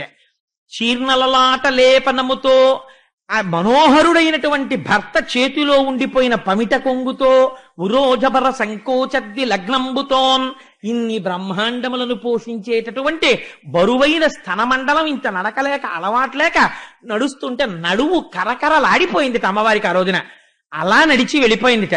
ఇంతలోకే దేవలోకాల్లో ఉన్నవాళ్ళు మనుష్యలోకాల్లో ఉన్నవాళ్ళు ఏదో పనులు చేసుకుందామని బట్టలు ఆరేసుకుందామని కాసేపు ఏదో ఆ లైట్ వేసుకుని పెరట్లోకి ఎడదామని వీధిలోకి ఎడదామని మేడెక్కుదామని బయటకు వచ్చిన వాళ్ళు చూస్తున్నారు. ఎందుకో ఇలా చూశారు, ఏంటి ఇంత వెలుతురుగా ఉంది ఏమిటని ఇలా చూశారు ఆకాశం వంక. చనుదించన్ ఘనుడల్లవాడ హరిపజ్జంగంటి రే లక్ష్మి శంకరనాదం మది చక్రమల్లదే భుజంగధ్వంసియున్వాడ క్రమ్మన నేతంచు నటంచు వేల్పులు నమో నారాయణాయేతి నిస్వనులై మృక్కిరిమింట హస్తి దురవస్థావక్రికిన్ చక్రికిన్ అంటారు పోతన గారు. ఒక్కసారి ఎక్కడ వాళ్ళు అక్కడ నిలబడిపోయారట. చనుదించన్ ఘనుడల్లవాడ హరి తపస్సులు చేస్తే కనపడిన వాడి వాళ్ళు ఇలా వెళ్ళిపోతున్నాడు. చూడండి చూడండి చూడండి అని చూపిస్తున్నారట. పట్టు పీతాంబరం కట్టుకుని గబ గబ గబ గబ అడుగులు వేసుకుంటూ వెళ్ళిపోతున్నాడు. భార్య ఎందుక ఏమండో హరే కాడు. చనుదించన్ ఘనుడల్లవాడ హరి పజ్జంగంటి రే లక్ష్మి తెల్లటి బట్ట కట్టుకుని అదిగో మా అమ్మవారు ఆవిడ వెళ్ళిపోతాను. నిత్యానపాయనీం నిరవద్యాం దేవదేవ దివ్య మహిషీం మా తల్లి వెళ్ళిపోతోంది. చనుదించన్ ఘనుడల్లవాడ హరి పజ్జంగంటి రే లక్ష్మి శంఖనినాదం మదే చక్రమల్లదే భుజంగధ్వంసియున్వాడే ఆతతపక్షమారుతరజ కంపిత ఘూర్ణితాచల వ్రాత మహర్ణవుండు అంటారు అమృతాపహరణంలో నన్నయ్య గారు. అలా రెక్కల సవ్వడిలో వేదం వినిపించగలిగినటువంటి గరుడ వాహనం వెళ్ళిపోతోంది. అందుకని చనుదించన్ ఘనుడల్లవాడ హరిపజ్జంగంటి రే లక్ష్మి శంఖనినాదం మది చక్రమల్లది భుజంగధ్వంసియున్వాడే క్రమ్మన నేతంచ నటంచు వేల్పులు నమో నారాయణాయేతి నిస్వనులై మ్రొక్కిరి మింట హస్తి దురవస్థావక్రికిన్ చక్రికిన్. ఇంతమంది నిలబడిపోయి అడిగో స్వామి అమ్మ శంఖం చక్రం గరుడు నారాయణుడు నారదుడు అబ్బో అబ్బో అబ్బో నమో నారాయణ అంటూ నమస్కారాలు చేస్తూ నిలబడ్డారట. ఒక్కటి వినలేదు. ఎందుకని హస్తి దురవస్థావక్రికిన్ ఏనుగుని తొందరగా రక్షించాలి అని గబ గబ గబ గబ వెళ్ళిపోయాట. వెళ్ళిపోయి ఆ సరోవరం దగ్గరికి వెళ్ళి నిలబడి సుదర్శన చక్రాన్ని పిలిచి వెళ్ళి ఆ మొసలి కుత్తుక కత్తిరించేయి అన్నాడు. అనేటప్పటికీ గుభిల్లుమని శబ్దం వచ్చిందట. ఆ చక్రం నీళ్లలో పడింది. పడి ఆ మొసలి యొక్క కుత్తుకని కత్తిరించేసింది. కత్తిరిస్తే ఆ రోజున సుదర్శన చక్రం మకరము అంటారు కదా సంస్కృతంలో. మొసలి తలకాయ కోస్తూ ఉంటే మకరమన్న పేరున్నవన్నీ ఎంత బయటపడ్డాయిట.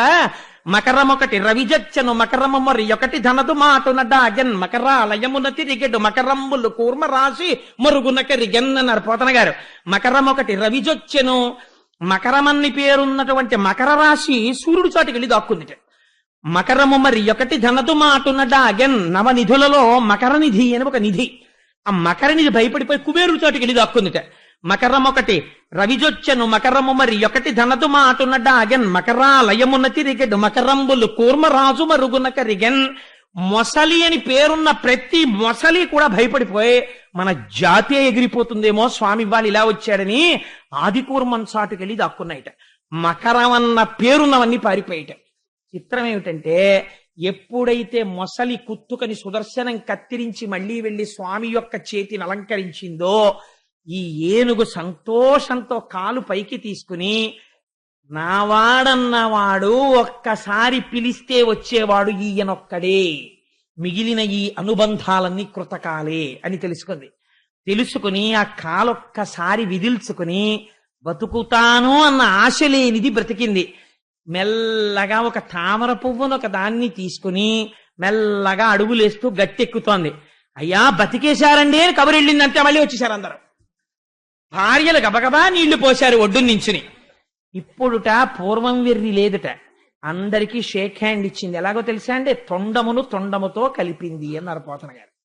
బయటికి వచ్చి తామర పువ్వుని తీసుకెళ్లి శ్రీమన్నారాయణుడి యొక్క పాదముల మీద పెట్టి కుంభస్థలమును వంచి నమస్కరించిందిట. దానిలో ఉన్నటువంటి జ్యోతి బయలుదేరి శ్రీమన్నారాయణుని యొక్క రూపాన్ని పొందింది. శంఖచక్ర గదా పద్మాలతో పొంది ఆయన పక్కన నిలబడి వైకుంఠానికి వెళ్ళిపోయింది. మొసలి చనిపోయినప్పుడు అందులోంచి ఒక గంధర్వుడు వచ్చాడు. ఆ గంధర్వుడు గంధర్వలోకానికి వెళ్ళాడు. ఈ ఏనుగుకి ఇంత పుణ్యం ఎక్కడి నుంచి వచ్చిందయ్యా, ఎలా పిలిచింది నారాయణుడిని, అది చెప్తే కానీ నేను ఒప్పుకోనన్నారు పరీక్షిత్. అంటే అప్పుడు ఒకనాడాంధ్రుపుడచ్యుతున్ మనములో నూహించుచున్ మౌనియ్య కలంక స్థితియున్న చోకలసుజుండచ్చోటికిన్ వచ్చి లేవక పూజింపకయున్న మౌనికని నవ్యక్రోధుడై మూఢాలుబ్ధకిరింద్రోత్తమయోని పుట్టుమని శాపం విచ్చ భూవల్లభ. ఒకనాడు ఇంద్రజుమ్న మహారాజు గారు ద్రవిడ దేశాన్ని పరిపాలించేవాడు. అష్టాక్షరి మహామంత్రోపదేశాన్ని పొంది ఒకనాడు అంతఃపురంలో అయితే కొంచెం ఇబ్బందిగా ఉంది, ఊరికి చివరగా ఉన్నటువంటి పర్వత శిఖరం మీద కూర్చుని అష్టాక్షరి ఉపాసన చేద్దామని అక్కడికి వచ్చి మంత్రజపం చేస్తున్నాడు.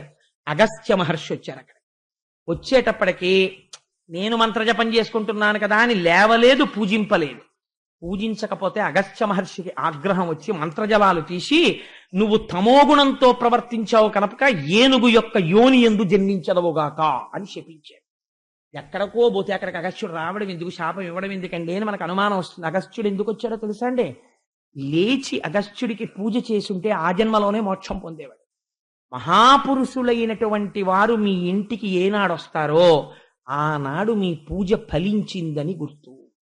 ఊరక రారు మహాత్ములు వారధముల ఇండ్ల కడకు వచ్చుటలెల్లన్ కారణము మంగళములకు మీరొచ్చుట శుభము మాకు నిజము మహాత్మా. వాళ్ళు ఎందుకు వస్తారు అనవసరంగా? వాళ్ళని తరచు ఈశ్వరుడు పంపిస్తున్నాడు అంటే వారి పద రజస్సుని ఇంట్లో పడి నిన్ను ఏదో గొప్ప మంగళం ఇవ్వడానికి వాళ్ళని పంపిస్తాడు. ఒక మంచినీటి బొట్టు అయిన బుచ్చుకుని వెళ్ళిపోయారనుకోండి, చాలు నీ జన్మ సార్థకత పొందేసింది అనమాట. భగవత్ సేవ కన్నా భాగవత సేవ గొప్పది. పూజ చేస్తున్నా సరే మహాభక్తులైన వాళ్ళు వస్తే పూజ అక్కడ ఆపి లేచి వచ్చి ముందు వీళ్లతో మాట్లాడి పంపి కుడి చెవి మీద చెయ్యి వేసుకుని పూజ పూర్తి చెయ్యాలి. అలా లేవలేదు ఇంద్రజుమ్నుడు. అగస్త్యుడంతటి వాడి పట్ల నిరాదరణ కట్టి కుడిపేస్తుంది. అలా జరగకుండా మరుజన్మలో మోక్షం పొందేట్టు ఏనుగు యోనిలో పుడతావని శాపరూపంలో అనుగ్రహించాడు. అది మహర్షి అంటే. అందుకని ఈనాడు ఏనుగుగా పుట్టి గత జన్మలో చేసినటువంటి మంత్రానుష్ఠాన ప్రభావం వల్ల ఈ జన్మలో ప్రాణం పోయేటప్పుడు శ్రీమన్నారాయణుడు గుర్తొచ్చి శరణాగతి చేశాడు. కాబట్టి ఒంట్లో ఓపికండగా పుణ్యం చేసి నామం చెప్పుకోవడం నేర్చుకో. అందుకే మహాశివరాత్రి నాడు శివాష్టోత్తర పారాయణం చేయించాలని నిర్ణయం చేసుకున్నాం. ఇదే కదా మనని రక్షించేది అని. సరే, అందుచేత మరి ఆ గంధర్వుడెవరు? మొసలిలోంచి వెళ్ళినవాడు అంటే ఒక మహాత్ముడి పట్ల ఈయన ఇటువంటి అమర్యాద చూపాడు. ఆయన గంధర్వుడు, ఆయన పేరు హూహు. ఆయన ఒకనాడు నీటిలో నిలబడి స్నానం చేస్తున్నాడు గంధర్వకాంతలతో కలిసి. మద్యపానం చేసి ఉన్నాడు. పక్కన అప్సరసలున్నారు. మదోన్మత్తుడై ఉన్నాడు. అదే సమయంలో దేవళ మహర్షి వచ్చి స్నానం చేస్తున్నారు. ఆయన తపస్వి. ఉరప్పంజరం బయటికి వచ్చేసి బక్క చిక్కిపోయి ఉన్నాడు. అప్సరసలతో కలిసి స్నానం చేస్తున్నాను కదా, హాస్యం ఆడితే వాళ్ళు నవ్వుతారనుకుని, చూడు బక్కాడు ఎలా ఉన్నాడో, ప్రేగులు బయటకు వచ్చేసి ఎలా ఉన్నాడో, ఎముకలు బయటకు వచ్చేసి ఎలా ఉన్నాడో అంటున్నాడు. వాళ్ళు నవ్వుతున్నారు కదా అని ఇంకా ఇంకా ఆయన అవమానిస్తున్నాడు. వీళ్ళు పగలబడి నవ్వుతున్నారు. నవ్విన వాళ్ళు బానే ఉన్నారు. వాళ్ళని బాగా సంతోష పెడదామని నీటి కింద నుంచి ఈదుతూ వచ్చి ఆ దేవల మహర్షి కాళ్ళు పట్టి లాగేశాడు. ఆయన అర్ఘ్యం ఇస్తూ నీళ్లలో కింద పడిపోయారు. పడిపోయి లేచి అన్నారు, నాన్న నీకు నీళ్లడుగు నుంచి వచ్చి కాళ్ళు పట్టి లాగడం చాలా సంతోషంగా ఉంది కనుక నీళ్ల అడుగు నుంచి వచ్చి కాళ్ళు లాగే అలవాటున్న మొసలివై జన్మించదవుగాక అని చెప్పించారు. మహాత్ముల జోలికెడితే అలాంటివే వస్తాయి. కాబట్టి ఏమైంది, మొసలై పుట్టాడు. ఈ జన్మలో శ్రీమన్నారాయణుని యొక్క చక్రధారల చేత కంఠం తెగిపోయింది. మోక్షం రాలేదు, శాప విమోచనం అయిందంతే. గంధర్వుడై గంధర్వలోకానికి వెళ్ళిపోయాడు. ఈ గజేంద్ర మోక్షాన్ని చెప్పి ఒడ్డున నించున్నటువంటి శ్రీమన్నారాయణుడు ఒక మాట చెప్పారు. అయ్యా, ఎవరైతే ఇప్పటి వరకు భాగవతంలో చెప్పిన కథలన్నీ ఒకెత్తండి, ఒక్క గజేంద్ర మోక్షం ఒక్కటి ఒకెత్తు. ఈ గజేంద్ర మోక్షమనబడేటటువంటి కృష్ణానుభావమైన గజరాజు రక్షణ కథ విను వారికి యశములిచ్చును దురితాపహంబు దుస్వప్ననాశంబు దుఃఖ సంహారంబు పొద్దున మేల్గాంచి పూతవృత్తి నిత్యంబు పఠించు నిర్మలాత్మకులైన విప్రులకు బహు విభవమరు సంపదలు కల్గు పీడలు శాంతి పొందు సుఖము వర్ధిల్లు శోభిల్లు సంతానములు అని ఎవరైతే ఈ గజేంద్ర మోక్షమనబడేటటువంటి కథని శ్రద్ధగా వింటున్నారో, అందున విశేషించి గొప్ప గొప్ప వ్రతాలు ఏమైనా చేసిన తరువాత గజేంద్ర మోక్షాన్ని వినడం ద్విగుణీకృత పుణ్యం. అలా వింటే, లేదా మామూలుగా చేతులు ఒగ్గి నమస్కరిస్తూ స్వామి యొక్క ఈ కథని ఎవరు వింటున్నారో అటువంటి వారికి దుస్వప్ననాశంబు, దుస్వప్నముల వలన వచ్చేటటువంటి బాధలు పోతాయి, రోగములు పరిహరింపబడతాయి, దరిద్రము తొలగిపోతుంది, సంపదలు కల్గు ఐశ్వర్యం కలిసొస్తుంది, పీడలు శాంతి పొందు, గ్రహదోషముల వలన పీడలు వస్తుంటే ఆ పీడలు తొలగిపోతాయి, పీడలు శాంతి పొందు, సుఖము సిద్ధించు, అపారమైన సుఖం కలిగి మనశ్శాంతితో ఉంటాడు. వర్ధిల్లు శోభనములు, ఇంట్లో అస్తమానం మంగళతోరణం కట్టి శుభకార్యాలు చేస్తూనే ఉంటాడు. వర్ధిల్లు శోభనములు, ప్రతిరోజు ఏ కోరిక లేకుండా ఈ పద్యాల్ని నిరంతరం అలా చెప్పుకునే అలవాటు ఉన్నటువంటి బ్రాహ్మణుడు ఎవడున్నాడో అటువంటి బ్రాహ్మణుడు అంత్యకాలమునందు యమదర్శనము చేయడు. వాడు శ్రీమన్నారాయణ దర్శనాన్ని పొంది ఆయన విమానంలో వైకుంఠాన్ని చేరుకుని మోక్షం పొందుతాడు అని నారాయణుడు అనుతినిచ్చే శ్రీమన్నారాయణుడే స్వయంగా ఫలస్తుతి చెప్పినటువంటి మహోత్కృష్టమైనటువంటి గజేంద్ర మోక్ష గాథని ఇవాళ కృష్ణ భగవానుడు మనని అనుగ్రహించి నా చేత పలికించి నన్ను చేతకానివాడు పలుకుతున్న ఉదార బుద్ధితో మా స్వామి కథ అన్న భక్తితో విన్న మీకు ఎంతటి కటాక్షం అవ్వాలో. అందుకని అంత పరమ పవిత్రమైన ఆఖ్యానమైన గజేంద్ర మోక్షాన్ని సంతోషంగా పూర్తి చేశాం. కృష్ణానుభవమైన అన్నారు కాబట్టి ఇవాళ మనం సంతోషంగా అన్ని నామాలు కృష్ణనామాలే. ఒక్కసారి ఇవాళ నామం చెప్పి బయలుదేరదామండి, ఎందుకంటే అదే కదా రక్షించింది ఆ ఏనుగుని. అందుకని అందరూ చెప్పి బయలుదేరండి. వసుదేవసుతం దేవం కంసచాణూరమర్దనం దేవకీ పరమానందం కృష్ణం వందే జగద్గురుం